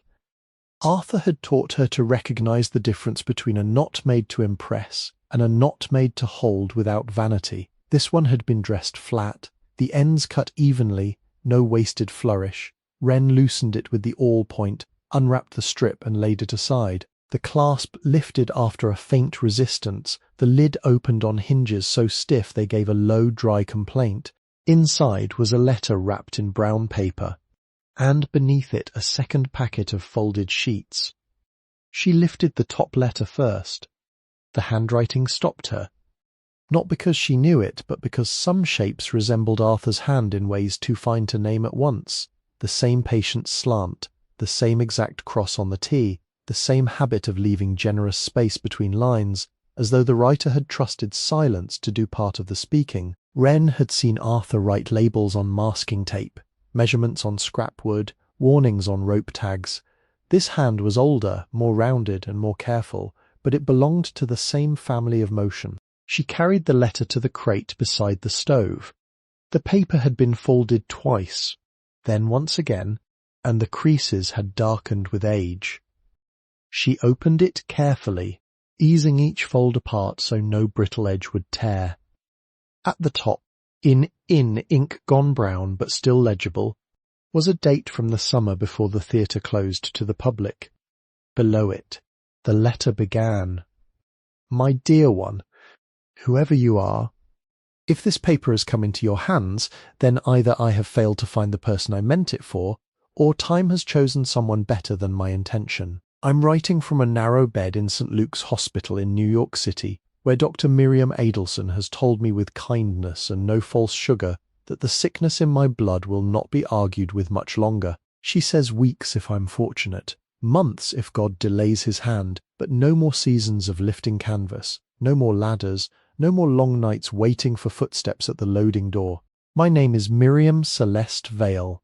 I was born in 1896 in a boarding room above a tailor's shop in Kingston, New York. My father was Elias Vale, born 1868 near Honesdale, Pennsylvania, son of Caleb Vale, born 1839 in the Anthracite Hills outside Carbondale, whose father, Jonah Vale, came down from Vermont in 1811 with 2 chisels, a book of hymns, and hands that could repair nearly anything made of wood, iron, or cloth. My mother was Rose Lennox Vale, born in 1871 in County Cork, and brought to this country in childhood with a needle case tied under her dress. She could sew a tent seam in a gale, and make an evening gown from curtains if the rent required it. Our family trade was not one thing, though. People like one word for a life. We were menders of stages, rope men, canvas hands, scenic painters, trapdoor builders, makers of weather where no weather stood. My grandfather Jonah built church platforms and travelling show wagons. My grandfather Caleb made pulley blocks for barns and theatres after the war took part of his hearing. My father Elias painted drops for medicine shows, vaudeville houses, lodge halls, school theatricals, and summer resorts from Pennsylvania north through the Catskills. I learned the trade because no one thought to stop me until it was too late. The first day I tied a fly line without correction.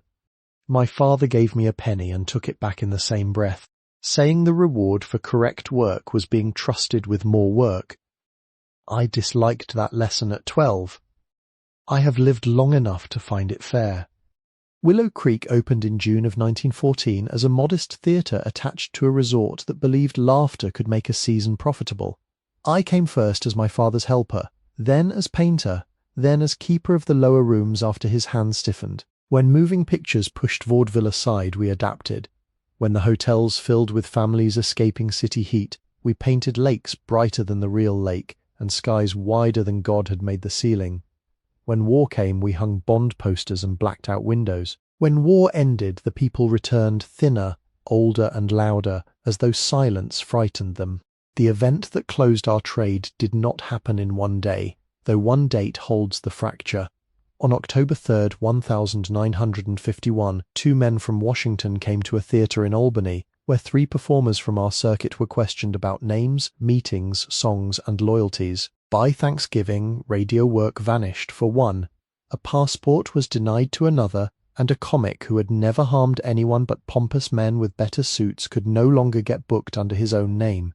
You may read in newspapers that such people were dangerous. I am old enough to tell you that danger sometimes wears a badge and asks respectable questions in a clean room. For more than 30 years, our lower door took in those whom the official world had decided to make invisible. Not criminals, not saints either, human beings, singers, writers, actors, union men, a pianist with a ruined left hand, a stage manager whose name appeared in a government file because his brother attended the wrong meeting in 1938.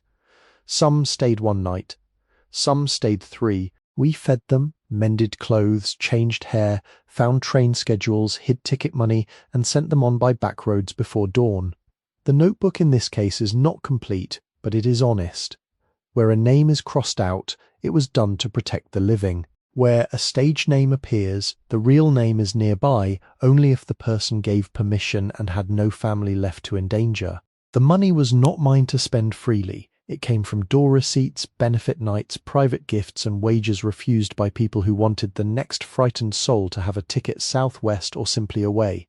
I kept it out of banks because banks answer questions when men with stationery ask. If you need bread, buy bread. If you need heat, buy heat. But do not turn this trust into finery. It was gathered in small bills by working hands, and it carries their breath. You will also find my brother's medal. Thomas Vale, born 1894, died in France in 1918 near the Meuse, before he could come home and build the second fly gallery my father had promised him. The year engraved on the medal is the year my husband Daniel Mercer carried it back to me after serving in the Second War, because Thomas had no grave I could visit then, and Daniel believed a woman should have some metal thing to hold when earth was denied. Daniel himself died in 1945 of an infection contracted aboard a hospital ship returning through the Atlantic. Our son, Elias Mercer, enlisted in Korea and came home in 1952 with lungs damaged by cold and smoke. He lived 7 more winters and never again climbed a ladder. If this sounds like too much loss for one household, know that most households hide a ledger of losses somewhere, even when the curtains are clean. Now, I will tell you what my father told me, because tools without instruction are only relics. If you mean to stretch canvas for a drop, do not begin in damp weather unless you can keep the room above 55 degrees. Size the cloth first with rabbit skin glue at 1 part dry glue to 12 parts water by weight. Soak it cold overnight. Warm it slowly in a double pot and never let it boil, because boiled glue loses its obedience. Brush from center outward with a wide brush, working quickly but not wildly. Let the first coat tighten the weave, then sand only the raised knots. For priming, use whiting and glue size thin enough to flow, but not so thin it chalks under the hand. A good drop should yield like skin when pressed, not crack like plaster. For deep space, set your horizon lower than pride wants. People always paint the world too high when they fear emptiness. Lay distant color cooler and thinner. Warmth belongs near the footlights. Shadows must agree with one lamp, even if the painted scene pretends there are many suns. A road narrows by measure, not hope. Snap a chalk line for architecture. Break it by hand for trees. If you paint stone, do not outline every stone. Let the eye work. The eye likes to be trusted. For rigging, retire any rope that has lived in dampness longer than a season. If you cannot replace it, do not lift with it. A bowline may save a life only if it is dressed properly. Counterweights must be loaded with the arbor low, never high, and never by a child pretending strength is the same as judgment. Keep fingers out of pinch points, chalk every line at trim height, mark dead-hung pieces plainly. Nothing overhead should depend on memory alone. If the trapdoor is still where we left it, its mechanism will be stiff but not foolish. Clean the teeth with oil and patience, not a hammer. There is a small cedar plug near the stairpost. You have already found it if you are reading this. Beneath it was the trust I could not carry to a bank and could not bear to bury in earth. I placed it below the gears because no thief studies machinery long enough to rob it respectfully. Inheritance is a word people often use for silver, land, furniture, and quarrels. I have seen families torn apart over chairs no one wanted to sit in. The inheritance I can leave is not wealth. It is a way of taking care, a line tied correctly for someone who will never know your name, a meal left outside a door, a train ticket bought in cash, a canvas patched from the back so the scene can hold through one more performance. Hidden work is still work. Hidden kindness is still kindness. Hidden courage is sometimes the only courage that keeps another human being alive. If you are of my blood, then forgive me for losing the path to you. If you are not, then take what is here by the better right of having stayed long enough to listen. Repair what you can. Let the rest fall honestly. Do not worship the past. It was cold, foolish, frightened, brave, and human, as all times are. But do not let anyone tell you that forgotten rooms are empty simply because respectable people stopped entering them. The house is not empty. It has been waiting. You're welcome here. Miriam Celeste Vale Mercer, written at St. Luke's Hospital, New York City, August 14th, 1957. Wren held the pages open after the words ended. The room had gone very still around her, or perhaps she had stopped separating its sounds from her own breathing. A drop of water fell somewhere beyond the blocked stair. The stove ticked once as the metal accepted the morning cold. Outside, the creek moved beneath its ice without changing pace for any human grief or mercy. She read the letter a second time. This time she did not hurry over the names. Jonah, Caleb, Elias, Rose, Miriam, Thomas, Daniel. Elias again. She let each one stand in the room in the order given. Some were kin by blood, some by marriage, some only by labour and trust. But the letter had arranged them like tools on a clean bench, each with its own weight and place. When she reached the instructions, she slowed further. 1 part glue to 12 parts water. 55 degrees. Do not boil. Horizon lower than pride wants. Warmth near the footlights. Counterweights loaded with the arbor low. Mark every line. Nothing overhead should depend on memory alone. Arthur had not invented his teachings out of loneliness. He had received them, altered them, carried them in his hands, given what he could to a child on Saturdays behind a closed barber shop beneath maple branches and a practice rail made from salvaged pipe. Wren looked at her own hands then, red at the knuckles, cracked from cold, marked with soot no washing had fully removed. They were not skilled enough yet, but they were present. She folded the letter along its original creases. Not new folds, not easier folds. She followed the old lines exactly, pressing with 2 fingers where the paper already knew how to close. Then she placed it back in the brown wrapper, not inside the zinc case yet, but on top of it. She wrapped the linen strip around the clasp once, loosely, so the case remained open to air and morning. The back door took effort to open because snow had drifted against the sill overnight. She pushed it with her shoulder until the drift cracked and slid outward. Cold entered, bright and immediate. Wren stepped into the day carrying the letter's directions in her body rather than in her hand. Behind the theatre the land sloped toward the creek, then rose again into a thicket of walnut and young maple. The outhouse stood to the left, the well to the right. Beyond them, at the edge of the trees, was a walnut trunk wider than the others, split by lightning long ago and healed around the wound. Miriam had not mentioned a walnut in the letter. But Arthur had once told Wren that stage people left marks where respectable maps did not bother. Wren circled the tree slowly. At first she saw only bark, ridges, snow caught in the folds, a woodpecker's neat rows of holes, and one rusted nail-head nearly swallowed by growth.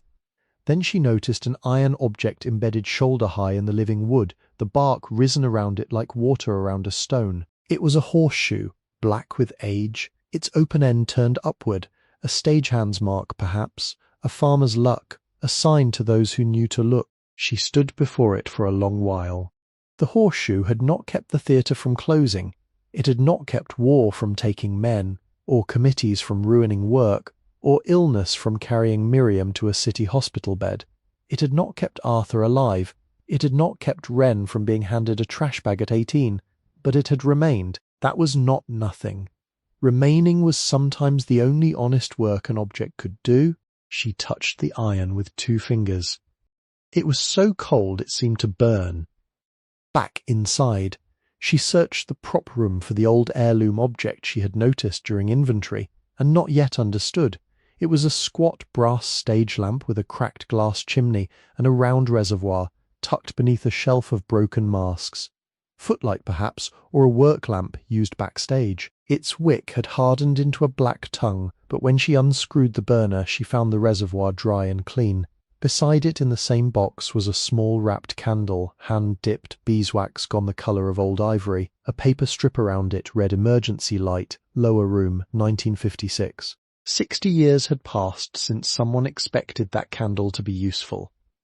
Wren trimmed the wick with the heavy shears from the hidden package. She set the candle in the brass lamp, not because the lamp had been built for candles, but because its bowl could hold the wax steady. She placed it on the work table beside the open letter, struck one of Mr. Bender's matches, and waited until the sulphur flare calmed to a clean flame before touching it to the wick. The candle took. Its light was modest, almost shy in the daylight, but it altered the room. The brass warmed from dull brown to a soft, patient gold. Shadows drew back from the tools. The plumb bob shone at its point. The medal's wrapped shape lay still beside the zinc case. The canvas measurements weighted flat, seemed no longer like instructions from the dead, but like work waiting for hands. Wren sat before the flame until the match burned close to her fingers. Then she shook it out and placed the charred stick in a saucer. She began to think of the chain that had brought her there, though thinking was not quite the right word. The pieces arranged themselves as she moved about the room, setting the fire, boiling water, folding the canvas drop into a cleaner square. Arthur, teeing rope between 2 maples and spending Saturdays on a child no agency could place permanently. Mrs. Klein, pretending the copy machine misfed so a photograph could leave the records office without a fee. The librarian in Liberty, printing the bid forms and calling Mercy a paper jam. Alma in the church basement, placing 2 oranges into Wren's hands as if fruit could be a map. The young man behind the Poughkeepsie laundromat, leaving coffee on the curb and walking away so she would not have to thank him in front of anyone. Mr. Bender, opening a ledger account not because she had proven anything, but because he had decided proof could come after survival. None of them had saved her in the way stories like to arrange salvation. No one had arrived with a key and a warm room and a promise that all injury would now be undone. Their kindnesses had been smaller and more exact than rescue. A printed form, a copied photograph, 2 oranges, coffee cooling on concrete, a line of credit written under her name, a Saturday lesson years before it was needed. Small things kept. And maybe you know one like that. Maybe someone once handed you a sandwich without making you explain the hunger. Maybe a neighbour shoveled your walk before dawn and never mentioned it. Maybe a teacher kept the classroom open 10 minutes longer because home was not ready for you yet. Maybe a stranger gave directions with patience when you were already too tired to be brave. If there is such a kindness in your memory, one so modest the world would not call it a miracle, tell us about it in the comments, not for praise, not for display. Tell it because hidden kindness has a way of staying alive when it is spoken carefully. Somewhere, someone listening may need to remember that a small mercy can become a bridge years later. Wren did not know how to repay any of it. That was the first hard truth the letter left her with. Repayment, in the clean arithmetic sense, would be impossible. Arthur was gone, Miriam was gone, the performers in the notebook, if any lived, had travelled into ages and names she could not yet trace. The coffee had already been drunk. The oranges had already been eaten. The printed forms had already become a deed, and the deed had become responsibility. She could not repay backward. She could only carry forward. The day passed in careful tasks. She built the fire small and steady, not wasting wood. She boiled water and made cornmeal mush, thinner than before so it would last. She placed the money back into the zinc cavity beneath the hatch, wrapped and ordered as found, except for 3 bills she set aside for immediate debts and food, then changed her mind and returned 2 of them. She kept one $5 bill out, not for finery, not for escape, but because credit was also a form of trust, and trust should be answered as soon as possible. The medal she did not return to the cavity. She unwrapped it once more, read the engraved name, and wrote it carefully on a clean page of the manual. Then she wrapped it again and placed it inside the tin box with the notebook, where its story might remain near the other names until she understood where it belonged. As evening came, the candle burned lower in the brass lamp. Its wax had pooled clear around the wick. The flame bent whenever a draught slipped beneath the door, then straightened again. Wren watched it while sitting on the painted canvas, the letter beside her knee and the tools arranged on the work table. Her body was tired in the plain way that follows cold labour and too much truth. She did not try to name what had changed. Naming would have made it smaller. Before sleeping, she folded the letter once more along its original creases and slid it into the brown wrapper. She placed the wrapper inside the zinc case, but left the case on the work table, close enough that she could reach it if she woke in the night. The sewing palm, the folding rule, the plumb bob, and the heavy shears she wrapped in a clean section of canvas and set beside her like a modest guard. Then she lay down on the painted road that led toward impossible hills. The brass lamp, extinguished now, held the last sweetness of beeswax in the air. The stove gave a low red pulse through its draught. Above her the dark stage remained closed and unsafe, its trapdoor hidden in shadow. Beneath it the compartment had yielded money, names, instructions, and a welcome no living person had been waiting to offer. Wren slept with the heirlooms beside her, and outside the theatre the creek kept moving under the ice. The first serious snow came on December 6th, and by morning it measured 7 inches on the flat stone beside the well. Wren measured it with the folding rule from the hidden case because guessing had become a habit she no longer trusted. The snow lay evenly across the back path and higher in the corners where wind had carried it against the foundation. It softened the broken theatre into something almost gentle from a distance. But gentleness was only weather's disguise. Beneath the white, the roof still leaked. The sag in the auditorium line still held water, then ice. Every thaw sent brown drops through the ceiling above the stage, and down into places she had not yet earned the right to enter. She did not begin with a ladder. She began with the repair manual, Chapter 4, Roof Sheathing and Shingles, read 3 times beside the stove. The first reading gave her language, the second gave her sequence, the third gave her warnings she had missed because fear had made her eyes hurry, pitch, flashing, underlayment, starter course, drip edge, exposure. She wrote unfamiliar terms on a scrap of poster board and pinned it to the prop room wall with a tack. Then she copied Mr. Bender's note beneath them, "Do not climb alone." The roof over the lower loading room was the only section she dared address first. It measured 12 feet by 18 feet, a modest shed roof sloping away from the theatre wall, patched with tar paper so worn it had become more suggestion than protection. The main auditorium roof belonged to later months and better help. The loading room roof, if repaired, could keep the dry corner dry, protect the lower door, and stop water from entering the prop shelves along the rear wall. Wren calculated with the folding rule, the manual, and mistakes corrected in pencil. 216 square feet, plus waste. She needed 3 bundles of 3-tab asphalt shingles if Mr. Bender would sell them by bundle, 1 roll of 15-pound felt, 8 linear feet of drip edge for the low side, another 18 for the side edges if she could afford it, roofing nails with broad heads, a tin of roof cement, and at least 2 replacement boards for places where the sheathing had softened. She wrote 1 by 8 pine, 12-foot lengths, then crossed it out after realizing no piece that Long would ride easily in any borrowed vehicle. She wrote shorter boards, sistered and staggered, because the manual allowed it if framing was sound, at Bender and Son. She placed the list on the counter as if it were an exam. Mr. Bender read it once. Then he read it again. Slower. You measured the roof? Yes, sir. Overhang, 6 inches on the low side, less on the left where rot took it. Pitch, I measured rise over run from inside, about 4 in 12. He looked at her over the paper. About. Wren reached into her pocket and unfolded a second sheet. 4 1/4 in 12 at the left rafter. 3 3/4 near the rotten one. Mr. Bender's mouth shifted under his beard. Not a smile. Something nearer to approval's shadow. You are not roofing that alone. No, sir.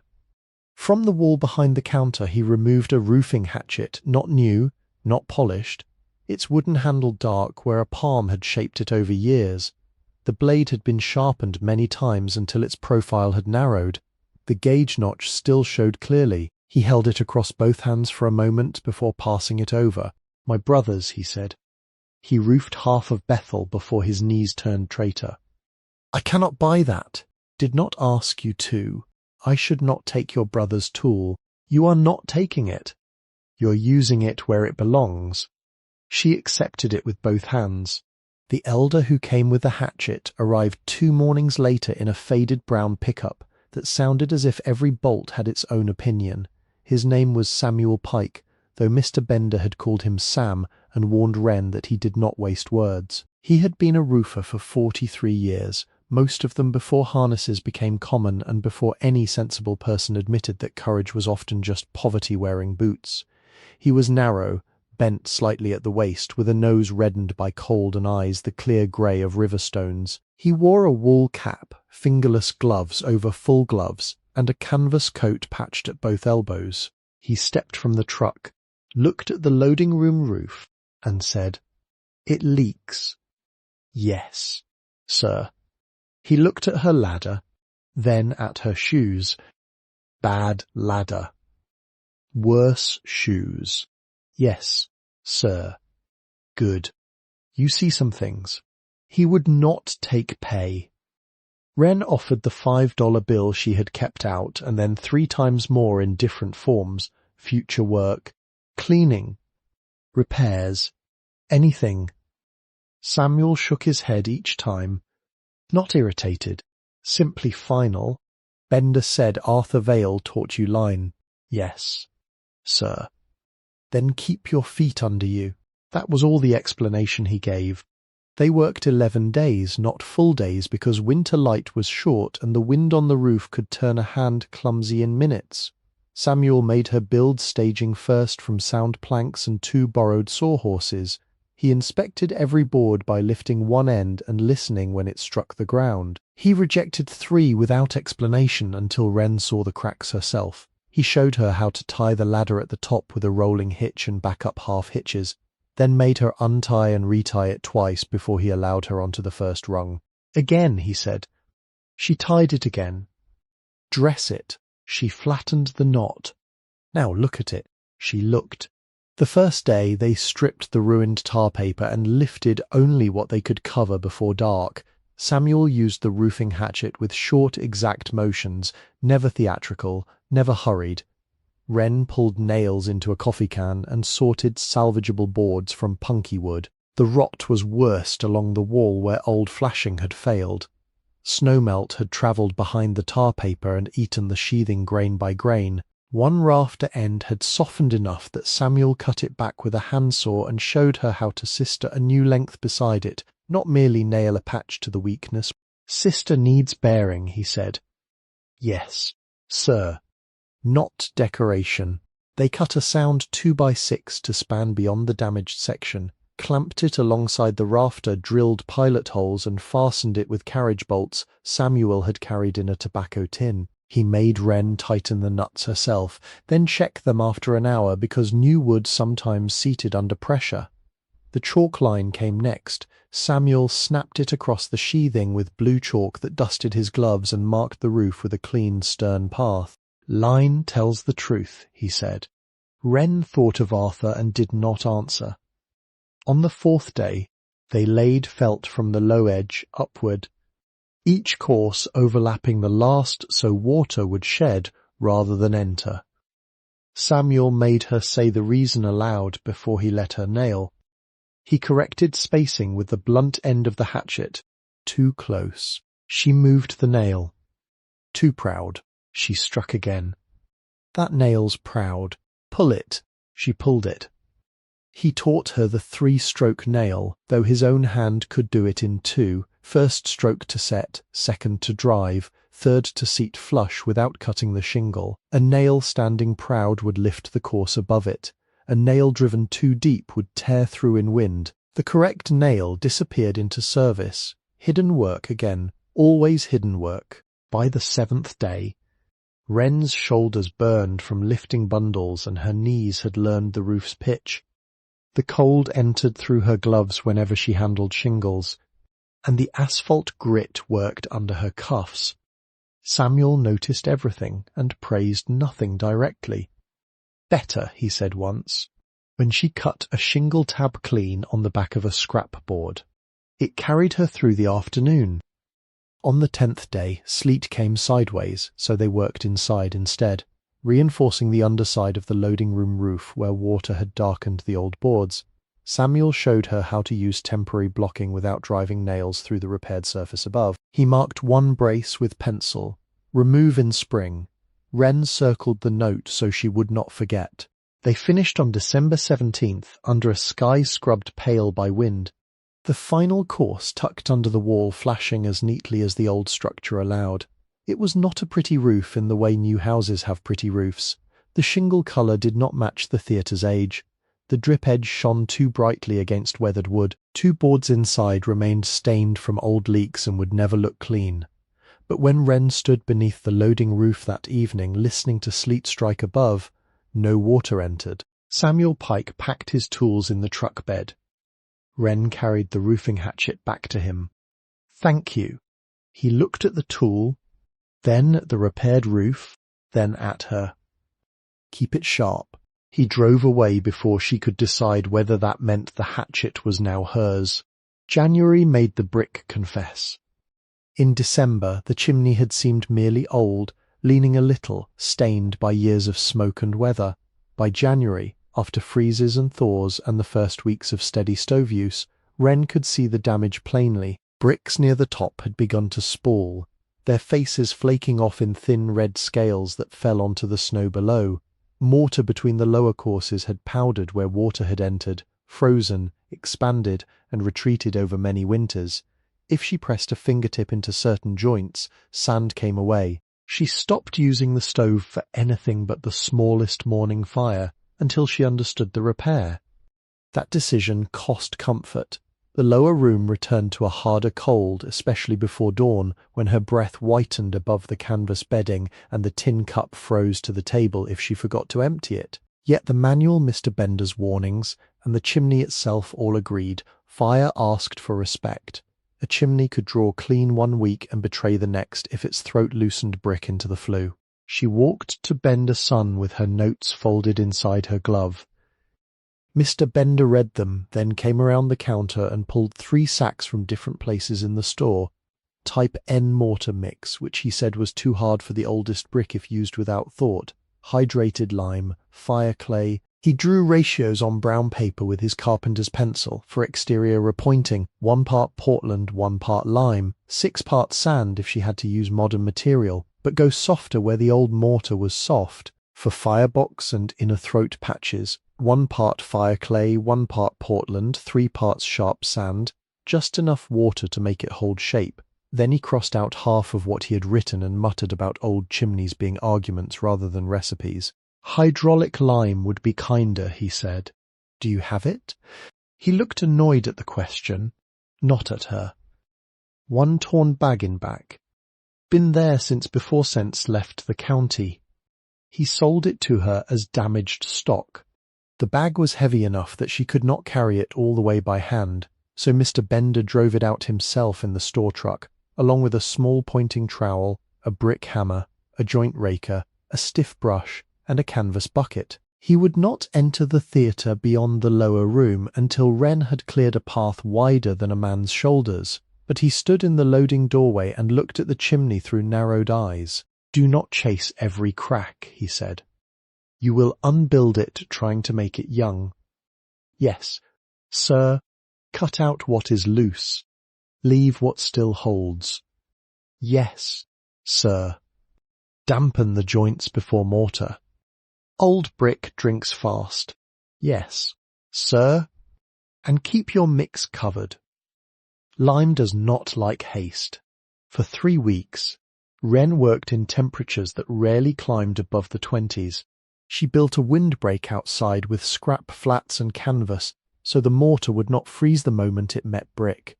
Inside, she cleaned the firebox and removed loose joints around the thimble where the stovepipe entered the wall. She raked old mortar with slow, deliberate pressure, never deeper than needed, brushing dust away and catching debris in the canvas bucket. Some joints surrendered at once, others resisted, still sound despite their age. She learned to tell the difference by feel.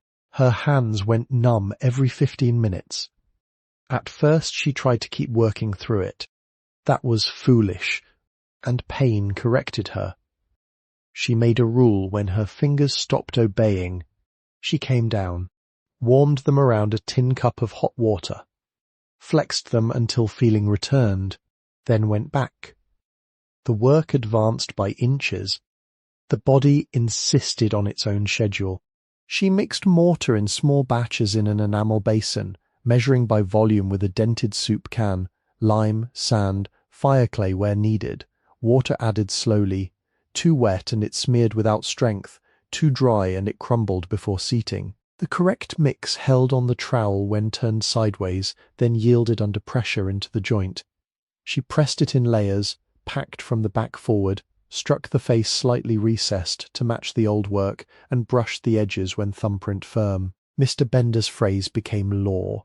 Not pretty first, sound first. Outside, she replaced no brick unless the face had failed beyond duty. A mason from another life might have done cleaner work. Wren's joints were uneven in the first days, too proud in places, too shy in others. She cut out 2 repairs and did them again because the mortar had frozen before setting. She learned to warm the brick face with a covered lantern placed safely near the work, not close enough to scorch, just enough to take death cold from the surface. She learned to hang canvas over the repaired section at night and set warmed stones beneath it to delay freezing. She learned that winter masonry was not one act, but a series of negotiations with air. By late January, the chimney looked no grander than before. That pleased Mr. Bender when he came to inspect it. "Good," he said, tapping one joint with the handle of the trowel. "You did not make it fancy." "No, sir. Fancy falls off." He made her wait 3 more days before a full test fire. On January 29th, under a clear sky and a hard morning temperature of 21 degrees, Wren opened the damper, checked the clean-out, warmed the flue with a twist of burning paper held near the throat, and built a small fire from dry kindling. Smoke lifted. She added split wood in patient increments, watching the pipe, the thimble, the firebox, and the exterior chimney when Mr. Bender stepped outside. No smoke bled through the joints. No brick shifted. The draw strengthened as the flue warmed. Above the roofline, the smoke rose pale and clean, then thinned into the winter air until it could not be separated from cloud. Mr. Bender came back in, stamping snow from his boots. "Burns clean," Wren nodded, because her throat had tightened around anything more. That night, she cooked bean soup and cornmeal, then sat beside the stove with the manual open but unread on her lap. Heat entered the room slowly, touching the work table first, then the shelves, then the canvas bedding, then her hands. The repaired chimney did not announce itself. It simply held. The floors asked for knees, patience, and forgiveness. Once the roof over the loading room held and the chimney drew cleanly, Wren could no longer avoid the planks beneath her feet. Dirt had protected them in some places and damaged them in others. The lower room floor was white pine, wide plank, laid by hand and fastened with rosehead nails, whose hammered tops caught the lantern light like small dark coins. Near the loading door, water had raised the grain and softened the edges. Under the shelves, the pine had remained dry, almost golden beneath dust. Around the hollow hatch by the stair, the boards had been cut and fitted with a care she now understood as concealment. She began without machines. First, she removed every object she could lift alone and shifted the rest onto blocks. She swept with the worn hand broom, then scrubbed with rags dampened in hot water and a little yellow soap, never soaking the boards. The water turned black quickly. She changed it often. Mouse droppings, soot, paint flakes, plaster dust, and 70 years of settled air lifted slowly, revealing seams, old stains, burn marks, and the paths made by generations carrying flats, trunks, sandbags and props. The nails were their own education. Some sat flush and sound, some had lifted with seasonal movement until their rose heads stood proud enough to catch cloth. Wren carried the roofing hatchet at her belt and used a nail set borrowed from Mr. Bender, tapping each raised head down with care, not too deep. The old nails were part of the floor's face. She would not erase them to make the boards look new. The random orbit sander cost $14 a day to rent, and Mr. Bender would not let her rent it until she had watched him demonstrate pad attachment, dustbag cleaning, cord safety, and the difference between sanding and gouging. The machine looked modest on the counter.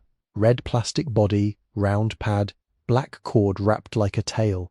In use, it became a creature with its own will. It vibrated through her wrists and tried to drift if she leaned too hard. "Let it work, mister," Bender said. "Yes, sir. You are guiding, not punishing." The first pass was 80 grit. It removed grime, raised fibres, old splinters, and the top edge of stains without pretending the floor had never lived. Wren worked in overlapping paths, moving with the grain, keeping the sander flat. Dust filled the bag quickly and escaped anyway, settling on her sleeves and lashes. She wore a cloth over her mouth and stopped often to sweep, because grit under the pad could scratch what she had just repaired. The machine's hum became the day's weather. The second pass was 120 grit. Quieter in its effect, but more revealing. Boards that had seemed hopeless began to show depth. The old white pine changed from grey-brown to dark honey where time had entered warmly, and in traffic paths it deepened toward a colour almost mahogany, not because pine becomes mahogany, but because use had pressed human presence into the grain. Near the work table, drops of paint remained in tiny blue and umber freckles. Wren left them. They belonged. The final pass was 220 grit by hand in corners, and with the sander in open places. By then her shoulders ached and her knees had bruises the size of plums. She returned the sander before closing, cleaned better than she had received it, dust bag emptied, cord wrapped properly. Mr. Bender checked it with ceremonial severity and charged for 1 day, though she had kept it 28 hours. "Late fee?" she asked. Clock misread itself. The finish required another kind of patience. Wren chose a mixture of tung oil and boiled linseed oil because the manual recommended it for old softwood, if one accepted slow curing and did not want a plastic shine. Mr. Bender argued for caution with oily rags, until he sounded less like a merchant and more like a man remembering every barn fire he had ever heard about. "Flat outside to dry," he said. "Not piled. Not folded. Not near heat. Yes, sir." "Say it." "Flat outside to dry. Not piled. Not folded. Not near heat." She applied the first coat thinly with a lint-free cloth cut from a ruined muslin flat, working it into the boards until the pine darkened and drank. After 20 minutes she wiped off every trace that sat on the surface. The room smelled nutty, sharp and warm. The colour shifted as if lamplight had entered the wood and decided to stay. The second coat came 48 hours later. The third came after another cure, when the weather held dry and the stove kept the room steady enough. Each coat made the floor less thirsty, more settled. Not glossy, not grand, honest. The rose-head nails remained visible. The paint freckles remained. The hatch seam near the stair could still be found by anyone who knew how to look, but it no longer appeared neglected. It appeared kept. Then came the bad morning. It was January 31st, though Wren did not notice the date until later. She woke before dawn with her body refusing the terms she had offered it for weeks. Her hands hurt before she moved them. Her back held the roof, chimney, floor, water bucket, and every mile to town at once. The thought of boiling water felt large. The thought of sweeping felt larger. She sat on the edge of the folded canvas, boots unlaced, and looked at the work table until its outlines blurred in the dimness. No one had ordered her to stop. That made stopping difficult. She built no fire. She ate the last piece of bread without warming it and walked outside with her coat pulled tight. The marsh beyond the creek lay half frozen, its reeds standing through snow in tawny clusters. She followed the bank to a place where a flat stone overlooked dark water moving under a rim of ice, then sat there with her hands inside her sleeves. A great blue heron stood in the shallows. It should have gone south, Wren thought. Or perhaps it had and returned early, or perhaps it knew more about winter than she did. The bird stood on one leg with its neck-folded grey-blue body nearly the same colour as the morning. It did not hunt, it did not hurry. It only held its place in water too cold for any sensible creature to enter. Wren sat watching it for hours. The sun lifted pale and distant. A truck passed somewhere beyond the trees. The heron moved once, placing its foot with such deliberate care that the water barely altered around it. Wren did not work that day. She did not apologize to the theatre, to Arthur, to Miriam, to Mr. Bender's ledger, or to the future that seemed always to be waiting with one more task in its hand. The building was waiting, and so was she. Near dusk, the heron opened its wings and rose, slow at first, then with a strength that had been hidden while it stood still. Wren watched it cross the marsh and vanish beyond the walnut trees. Only then did she return inside, light the stove, and warm her hands over a fire that asked no questions. February entered through the windows because the windows had never truly kept it out. There were 8 in the lower rooms, 3 had no glass at all, only boards nailed across their frames with gaps wide enough for wind-driven snow. 4 were cracked in branching lines, 1 pane held together by dirt and old glazing more than by strength. The last window, set high in the prop room wall near the work table, was different. Its glass wavered when light passed through it, bending the walnut branches outside into watery shapes. Someone had scratched 1788 in tiny numerals on the lower sash rail, likely salvaged from an older building and reused when the theatre was built. Mr. Bender confirmed what Wren already felt. Do not replace that one. No, sir. Protect it. Work around it. She began by removing the boards from the 3 open windows, prying nails slowly so the old frames would not split. Behind one board she found a nest of leaves and shredded ticket stubs, unoccupied now. Behind another, a dead wasp nest hung like grey paper lace. She cleaned the channels with a putty knife and brush. Careful around paint she assumed might be lead.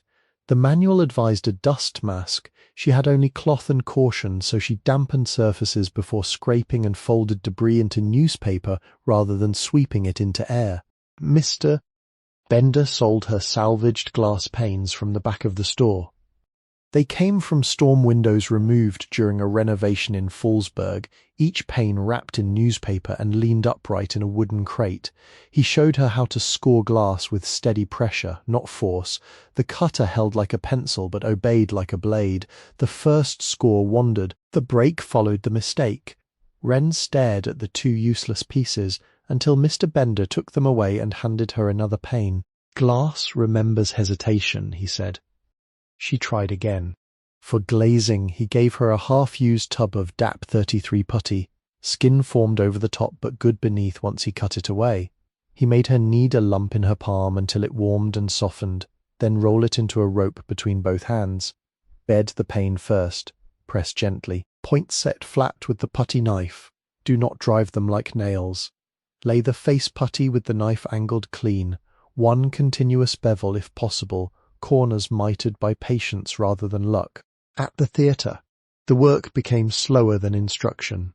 Cold made the putty stiff. She warmed small amounts near the stove, never too close, and carried them to the window in her palm.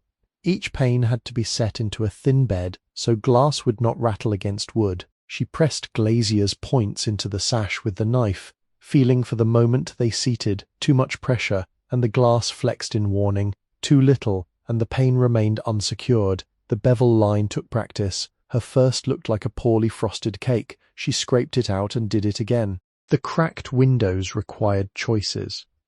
One pane could be saved with a temporary line of clear shellac and paper until spring, but 3 needed replacement. She removed old glazing with heat from a cloth-wrapped warm brick held near the putty to soften it, not flame, because flame near old paint and dry sash was foolishness. She worked the hardened putty loose in flakes, revealing points rusted nearly to powder. Each pane came out with its own little sigh. The sash cords were worse. 4 windows had broken cords, their counterweights fallen inside the pockets with dull thuds when she tried to lift the frames. Mr. Bender sold her 1/4-inch cotton sash cord, stronger than it looked and kinder to old pulleys than synthetic line. He drew a diagram of a double-hung window on wrapping paper, labeling pulley, pocket, weight, knot, parting bead, stop bead. Wren copied it into the manual. She removed the stop beads with a thin pry bar, numbering each piece in pencil so it could return to its own place. The sash came out heavier than expected. In the pockets, she found the iron counterweights resting at the bottom among plaster dust, 2 acorn shells, a child's marble, and a folded candy wrapper from a brand she did not know. She tied the new cord to the weight with a figure-8 knot backed by a half-hitch, then sat back and frowned. Arthur's voice, remembered through her hands, corrected her. She untied it and made the figure-8 cleaner, dressed tight against the weight eye, tail long enough not to slip, not so long it would foul in the pocket. She fed the cord over the pulley, tied it to the sash groove, and tested the lift. The window rose halfway and stayed. She lowered it, raised it, lowered it again. The motion was not perfect, but it was willing. One by one, February changed inside the rooms. The boards came down, glass returned, wind lost its straight paths, daylight entered differently, less like a trespasser and more like a guest. In the first room, the repaired panes caught morning from the east and laid pale rectangles across the refinished floor. In the prop room, afternoon light reached the work table and touched the brass plumb bob, the canvas measurements, the wrapped letter, and the tools waiting for a hand more practiced than hers had yet become. The original window she saved for last, not because it needed the most repair, but because it asked for the most care. Its putty had cracked, but not failed entirely. One corner of the sash had loosened at the joint. Wren cleaned it with a soft brush, set a small clamp with padded jaws across the corner, and worked hide glue into the seam with the tip of a knife. She did not remove the glass. She did not disturb the old waves trapped inside it. She replaced only the missing putty along the lower edge, feathering the new into the old as lightly as she could. Outside that window, a walnut branch reached close to the wall. As Wren smoothed the final bevel with the putty knife, a chickadee landed on the branch, so near that she could see the black cap, white cheek, and small claws gripping bark. The bird tilted its head and looked in through the wavy glass. Wren held still with the knife in her hand and putty on her thumb. The chickadee hopped once, shook loose a dusting of snow, and remained, for a few breaths. The repaired room and the winter world regarded each other through glass saved from another century. Then the bird lifted and vanished upward. Wren finished the line, wiped the knife clean, and set it on the sill. By late February, the walls began asking for the kind of repair that could not be rushed or hidden under a coat of paint. The lower rooms had been built for work, not show, but even workrooms deserve walls that hold their breath properly. Along the chimney corner, 3 patches of plaster had failed where years of water had travelled behind the surface and loosened the bond from the hand-split oak lath beneath. One patch was no larger than a dinner plate, another reached from the baseboard almost to Wren's shoulder. The third, nearest the stovepipe thimble, had cracked into a map of islands and sounded hollow when tapped with 2 fingers. She had avoided those places while doing other tasks. Avoidance had its season. It ended when a palm-sized piece fell during the night and broke on the refinished floor with a soft, chalky sound. Wren swept the fragments into a dustpan and knelt to study them under the lantern. The plaster was not modern gypsum, it was horsehair plaster, pale and sandy within, with long dark fibres binding it in patient strands. The lath behind it had been split by hand, not sawn, each narrow oak strip nailed with old cut nails, and spaced enough for plaster keys to push through and harden on the far side. Many keys still held. The failed areas were local, not general. That mattered. Mr. Bender had a bag of horsehair in the loft over the store, left from some repair in the 1950s, and saved because mountain merchants often keep what the next century calls useless. The bag smelled faintly of dust, animal, and burlap. He gave it to Wren with lime, sand, and a warning not to make the patch harder than the wall. You want repair, not conquest. Yes, sir. Old plaster moves. Yes, sir.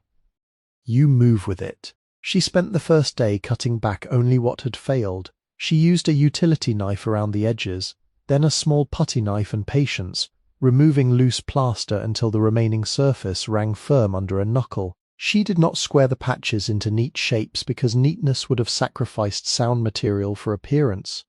The openings remained irregular, honest to the damage. She vacuumed dust with a borrowed hand pump cleaner that barely worked, then brushed the lath and misted it lightly with water.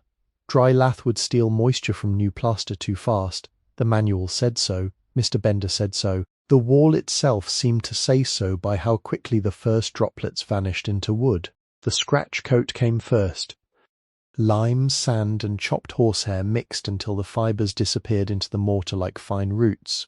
She pressed it through the lath with a trowel, forcing the plaster to mushroom behind the strip so it could grip from the back. Then she scratched the surface with a notched scrap of wood, making horizontal scores for the next coat. It looked rough and unfinished because it was supposed to. That comforted her. The brown coat came after the first had set, 3/8 of an inch, as close as she could judge by eye and a marked stick, pressed on in firm strokes and levelled slightly below the surrounding wall. Then 72 hours of waiting, not neglect waiting. She kept the room above freezing, misted the patch lightly when it dried too fast, and resisted the urge to touch it every hour. Lime asked for time in a language modern things often refuse to learn. The finish coat was thin, Vone 1/8 inch, lime rich and smooth under the trowel. Her first pass showed lines, her second improved them. Her third nearly ruined the surface by fussing too much, so she stopped, cleaned the blade, and let the plaster keep a few marks of her hand. When the final patch had tightened but not fully dried, she feathered the edges with a damp brush until old wall and new repair met, without pretending they were the same age.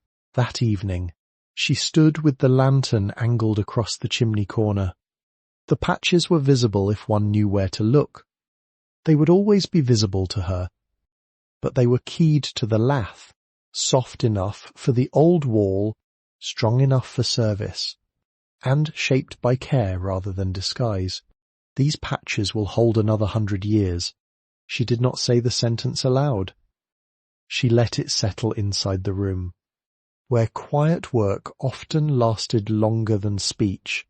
Doris Bellamy ran the Blue Plate diner with a pencil behind her ear, a flowery apron over her dress, and a way of looking at people that made excuses unnecessary.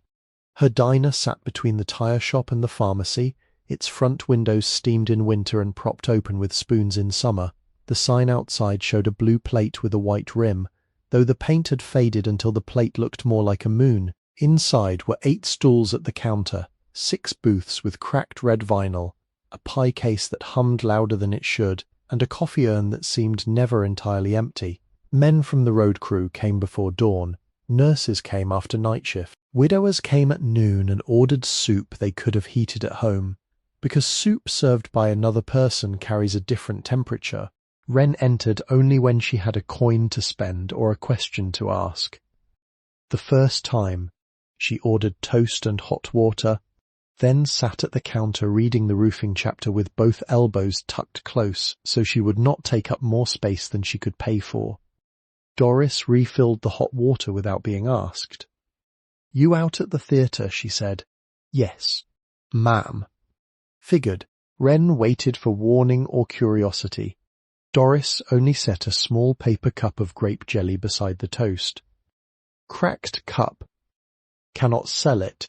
After that, paper bags began appearing twice a week on the lower loading step before sunrise.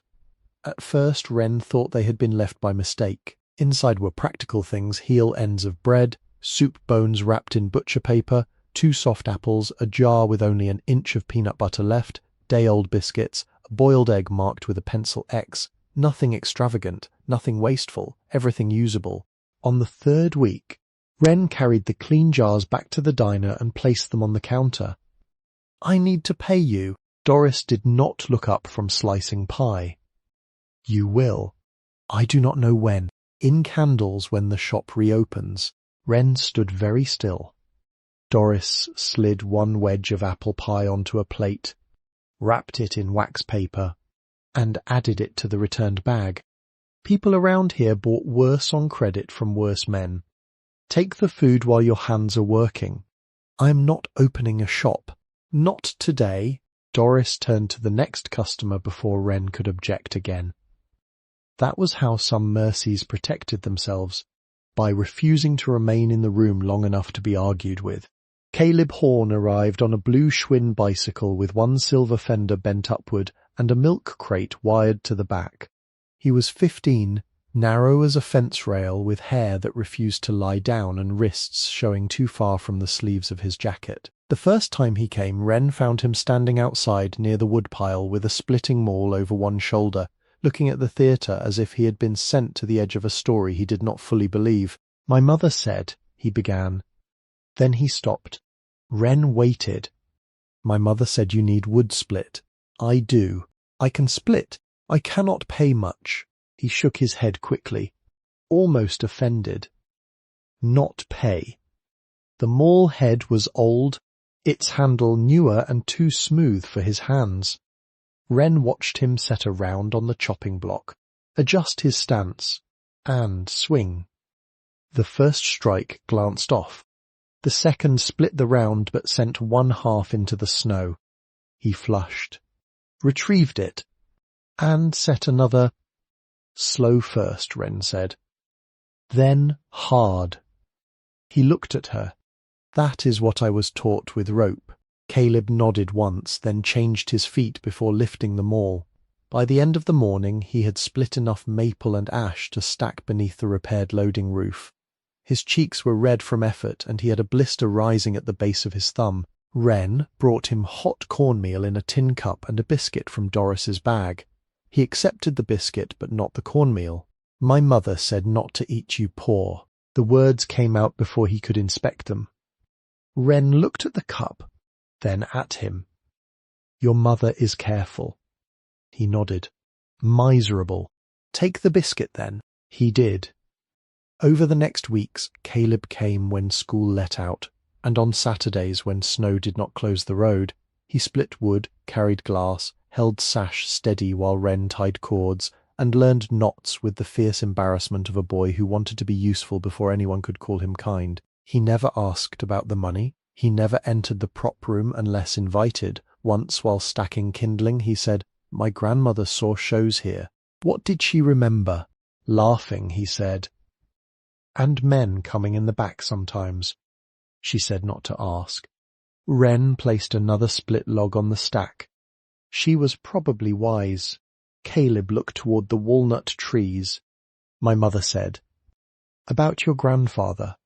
Wren did not correct the relation. What did she say? That he fixed the school curtain for free after the flood. Said he made bad canvas look like mourning.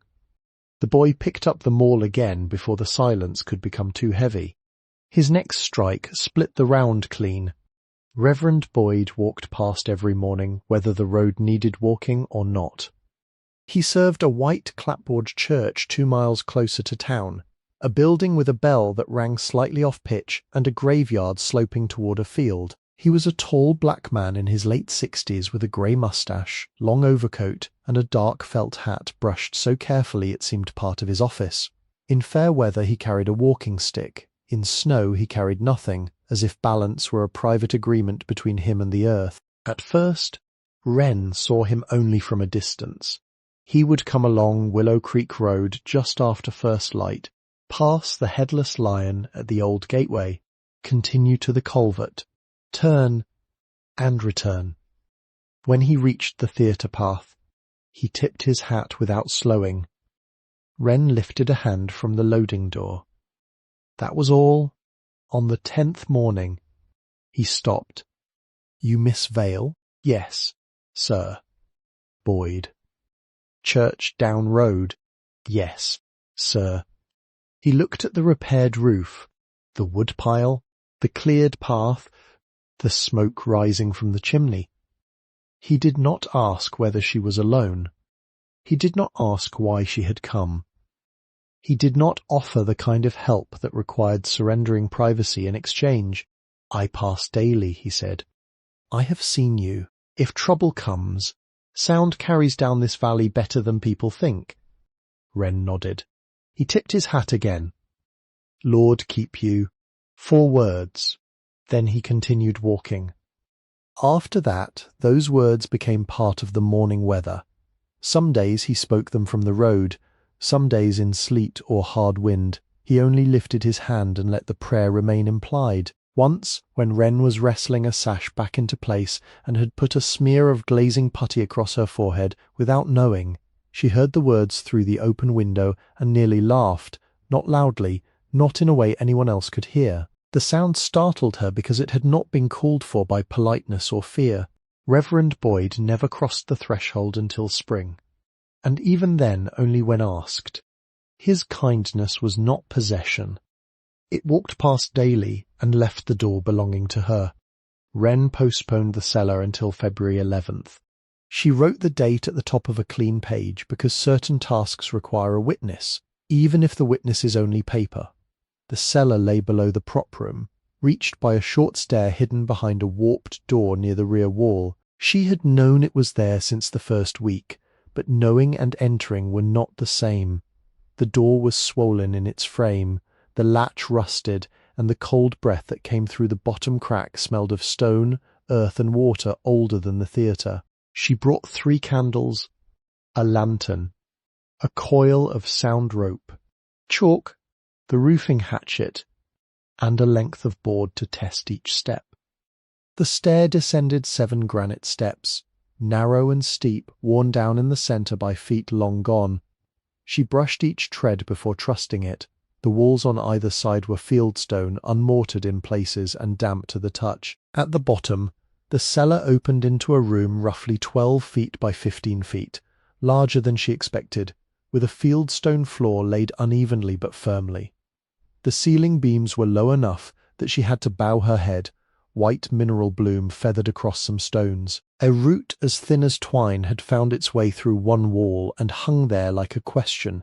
She waited for panic to come. It did not. Only caution. The cellar held little, 2 empty crocks, a broken crate, rusted hoops from barrels, a stack of square stones against one wall, a narrow shelf with 3 canning jars, all empty and clouded. The air was cold but not foul. The floor sloped slightly toward a drainage channel cut along the far edge, and somewhere beyond the wall she could hear the creak more clearly, as if the water travelled through the foundation's memory. In the centre of the room lay a single dressed granite slab.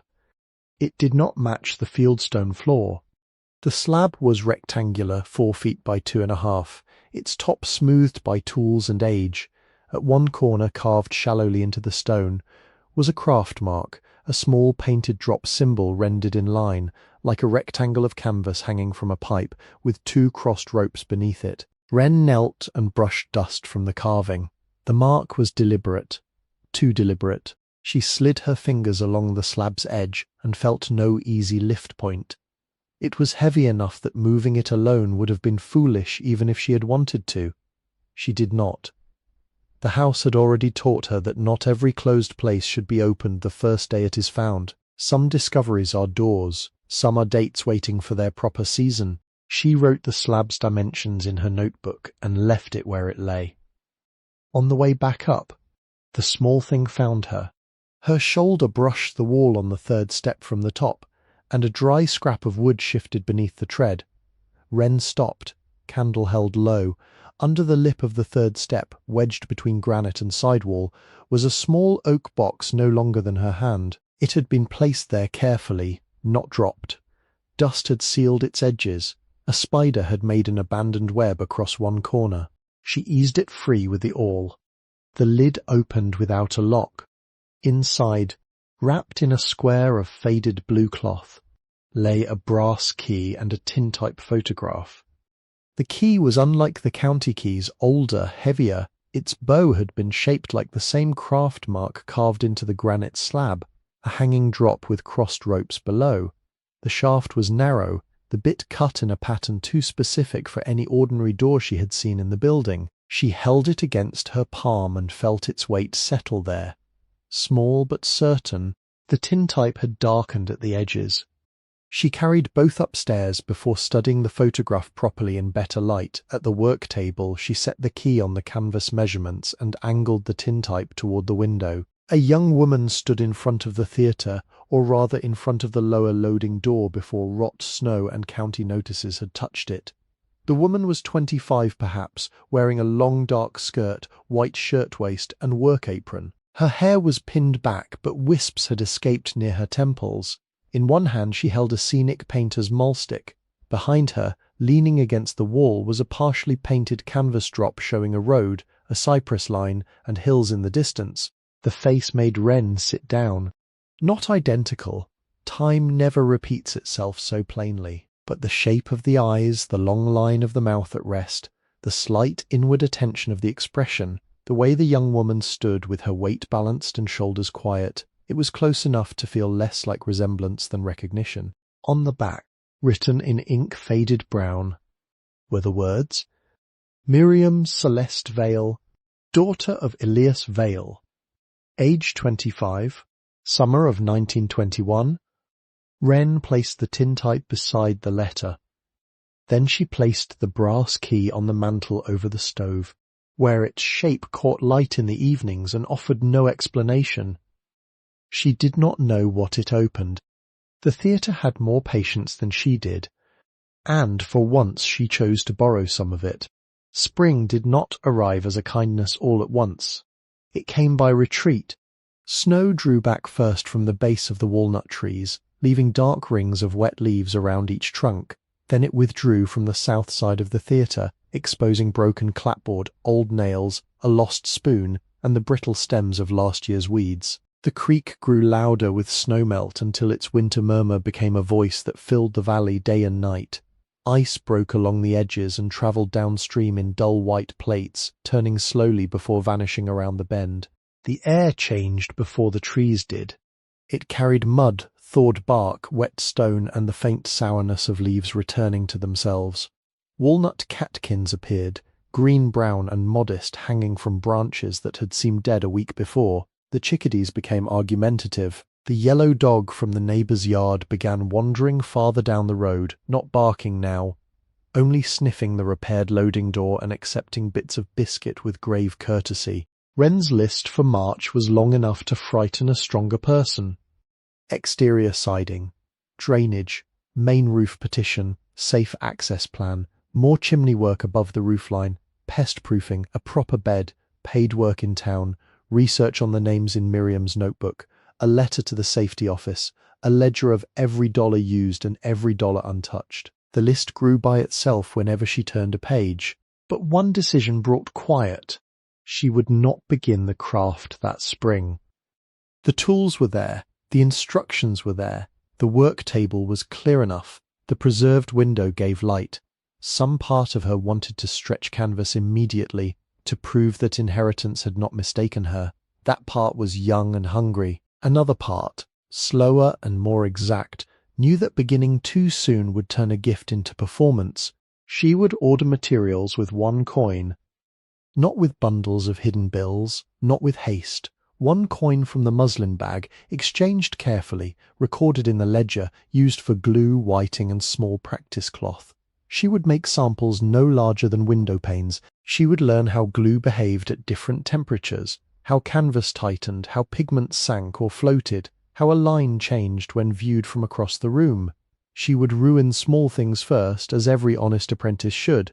On the first warm day of April, she carried the painted sky canvas outside and beat dust from it against the railing Samuel had helped repair. The road on the canvas still narrowed toward impossible hills, its cracks remained, its blue had faded. Yet when she hung it over the line and stepped back, distance opened again. Not fully.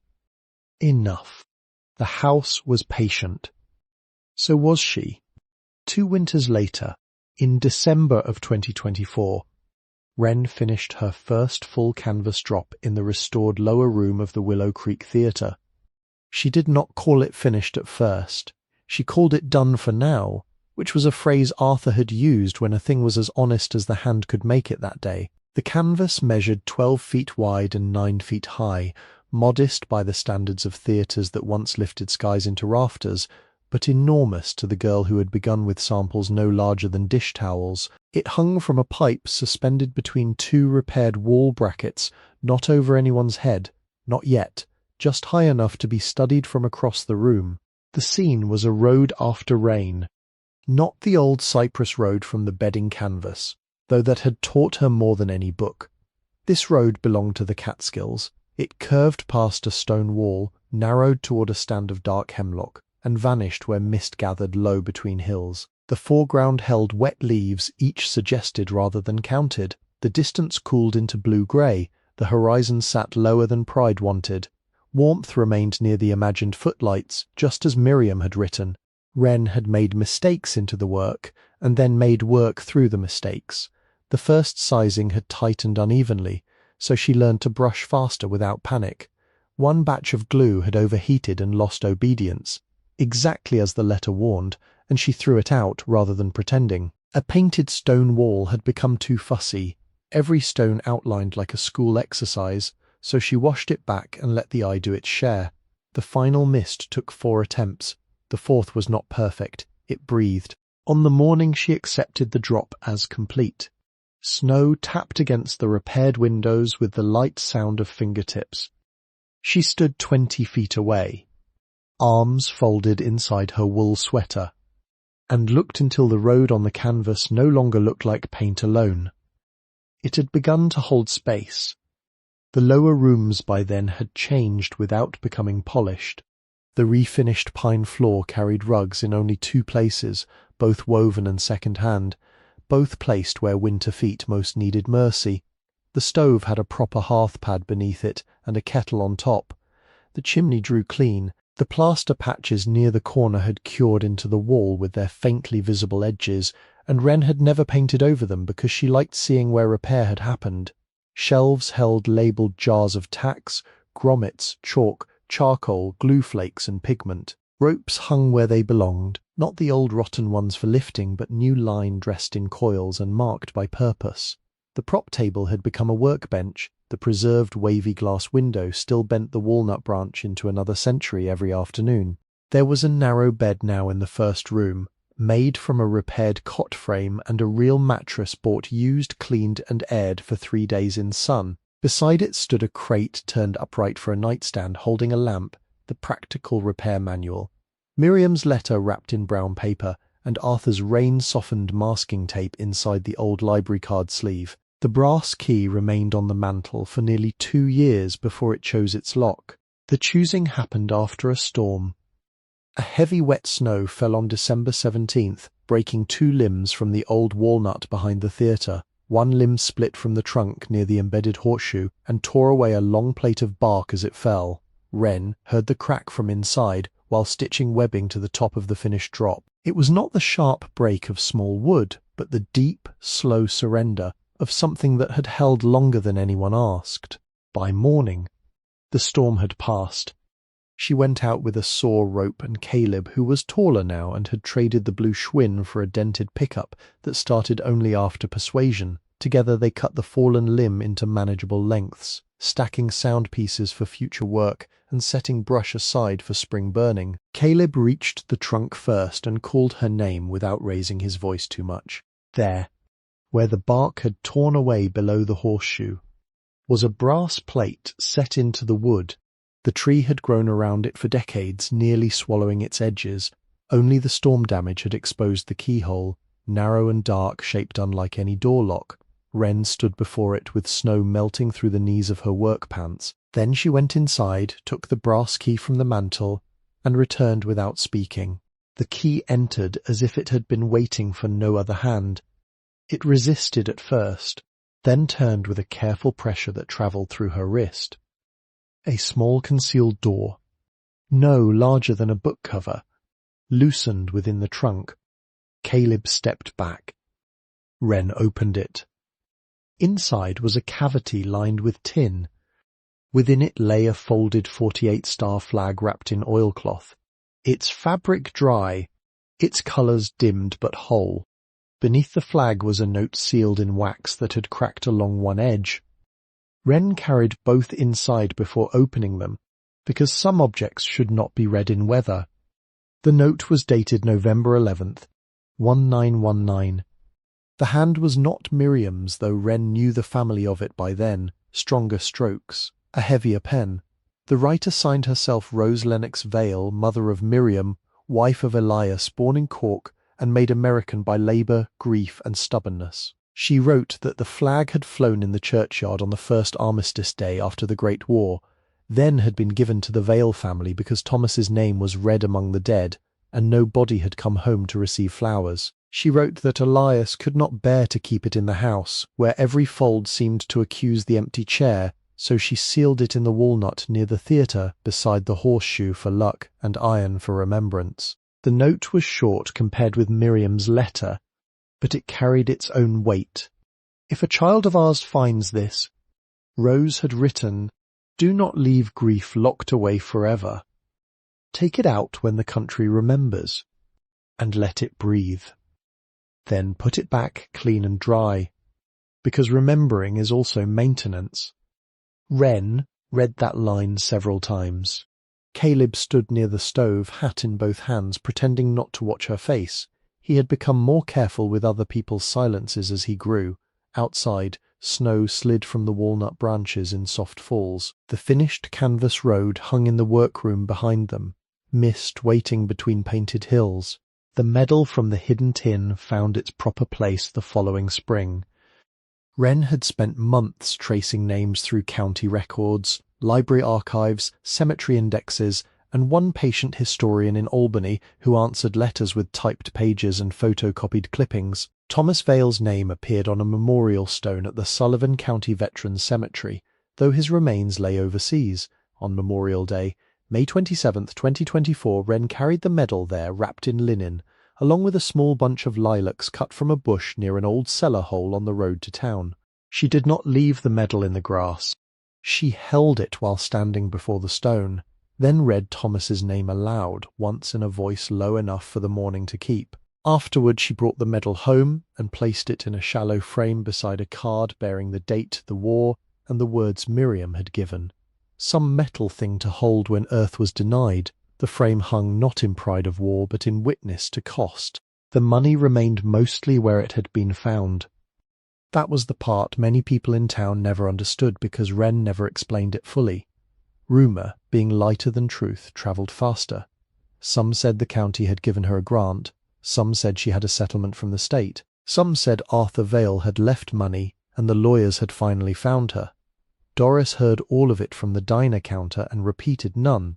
In the ledger, Wren recorded every use.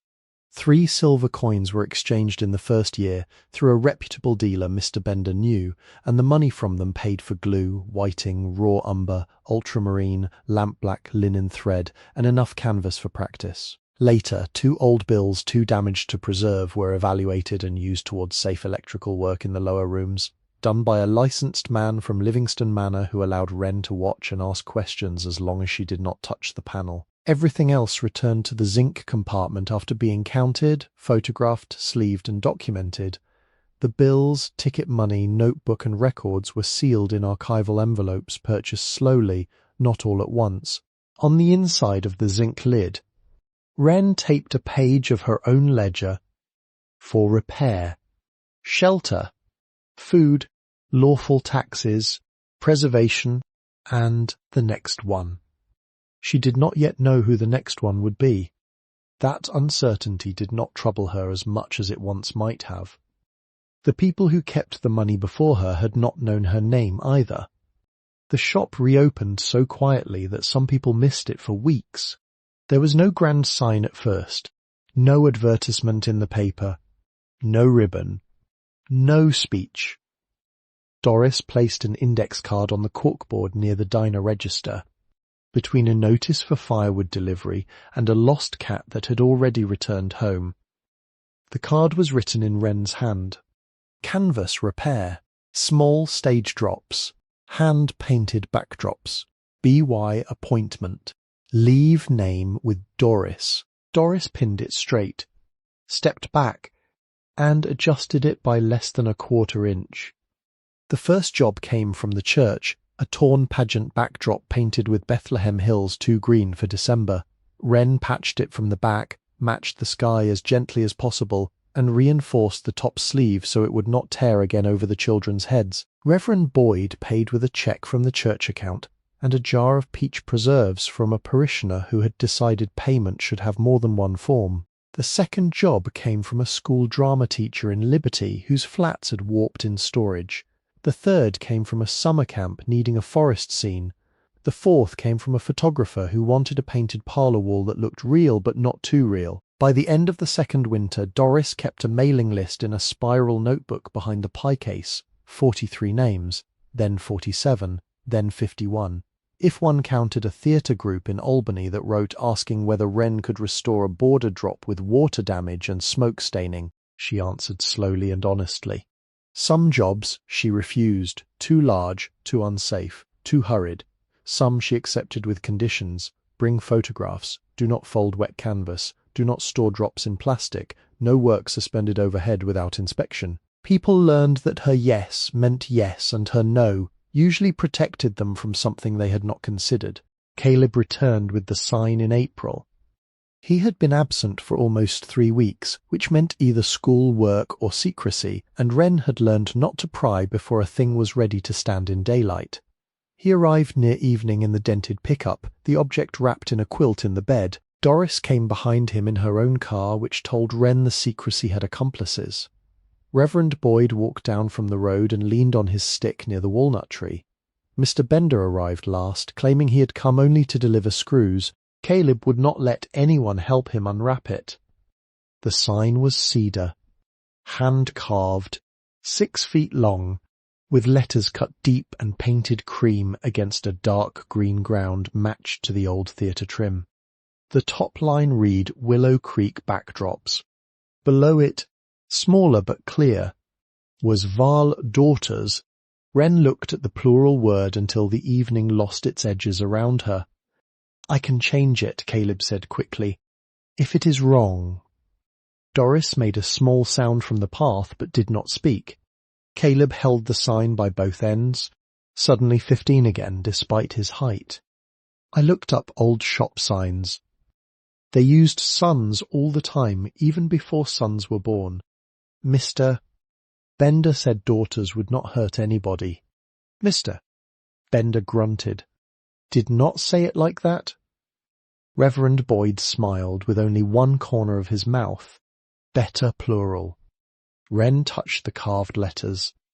The cedar was smooth but not machine smooth. Tool marks remained in the grooves, careful and visible.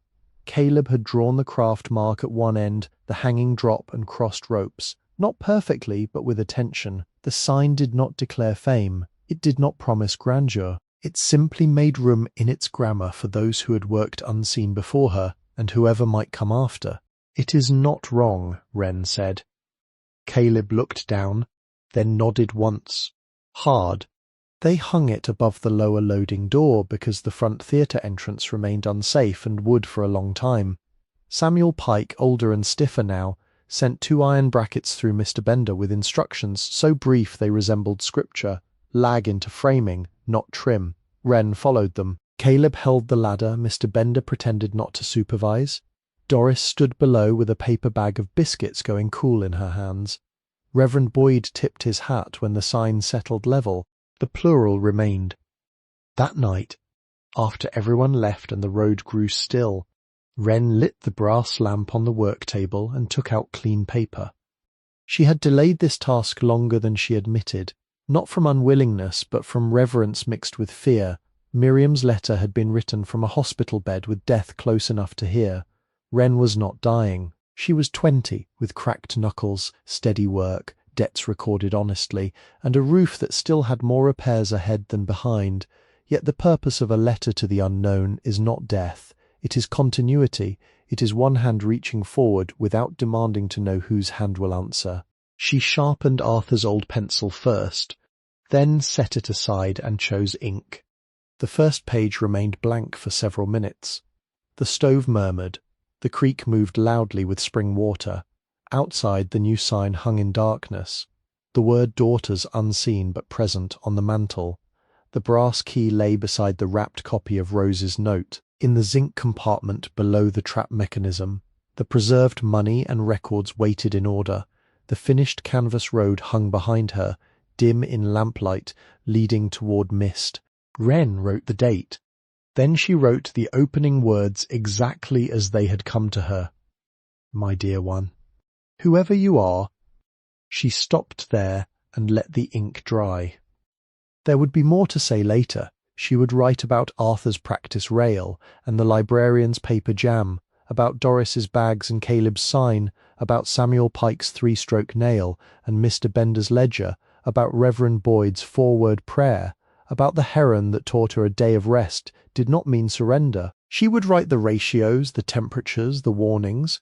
She would write that hidden work should still be done honestly, even when no audience remains to applaud. She would write that money could keep a body alive, but must not be allowed to become the body's master. She would write that a place can be empty of people and full of instruction. Not all in one night. That, too, was a lesson. Near midnight she carried the unfinished letter to the mantel and placed it beneath the brass key. She stepped outside through the lower door and stood under the sign Caleb had carved. The road was dark. The walnut tree lifted its mended trunk toward a sky crowded with stars. Somewhere down valley, a dog barked once and settled. The theatre behind her held its rooms, its tools, its repaired floor, its patches, its saved glass, its sealed compartment, its names. The building was waiting, and so was she. In town, in the second drawer of Mrs. Klein's desk, phone of the original $11 bills remained under the covered bridge paperweight. The clerk had meant to deposit it with the others. Then she had noticed, when counting the small damp stack, that one bill had a neat pencil mark in the corner, a tiny V written perhaps by Wren, perhaps by someone before her, perhaps by no one who remembered doing it. Mrs. Klein had set it aside for a day, then a week, then longer. Officially she replaced it from her own purse and corrected the cash drawer before closing. Unofficially she kept the bill because some records are not held in ledgers. Years later, after retirement, she would sometimes open that drawer and see the softened dollar lying there like a receipt from a door that had opened against all advice. She never told Wren. There was no need. Some proof is better kept quiet. The theatre waits. It has always waited.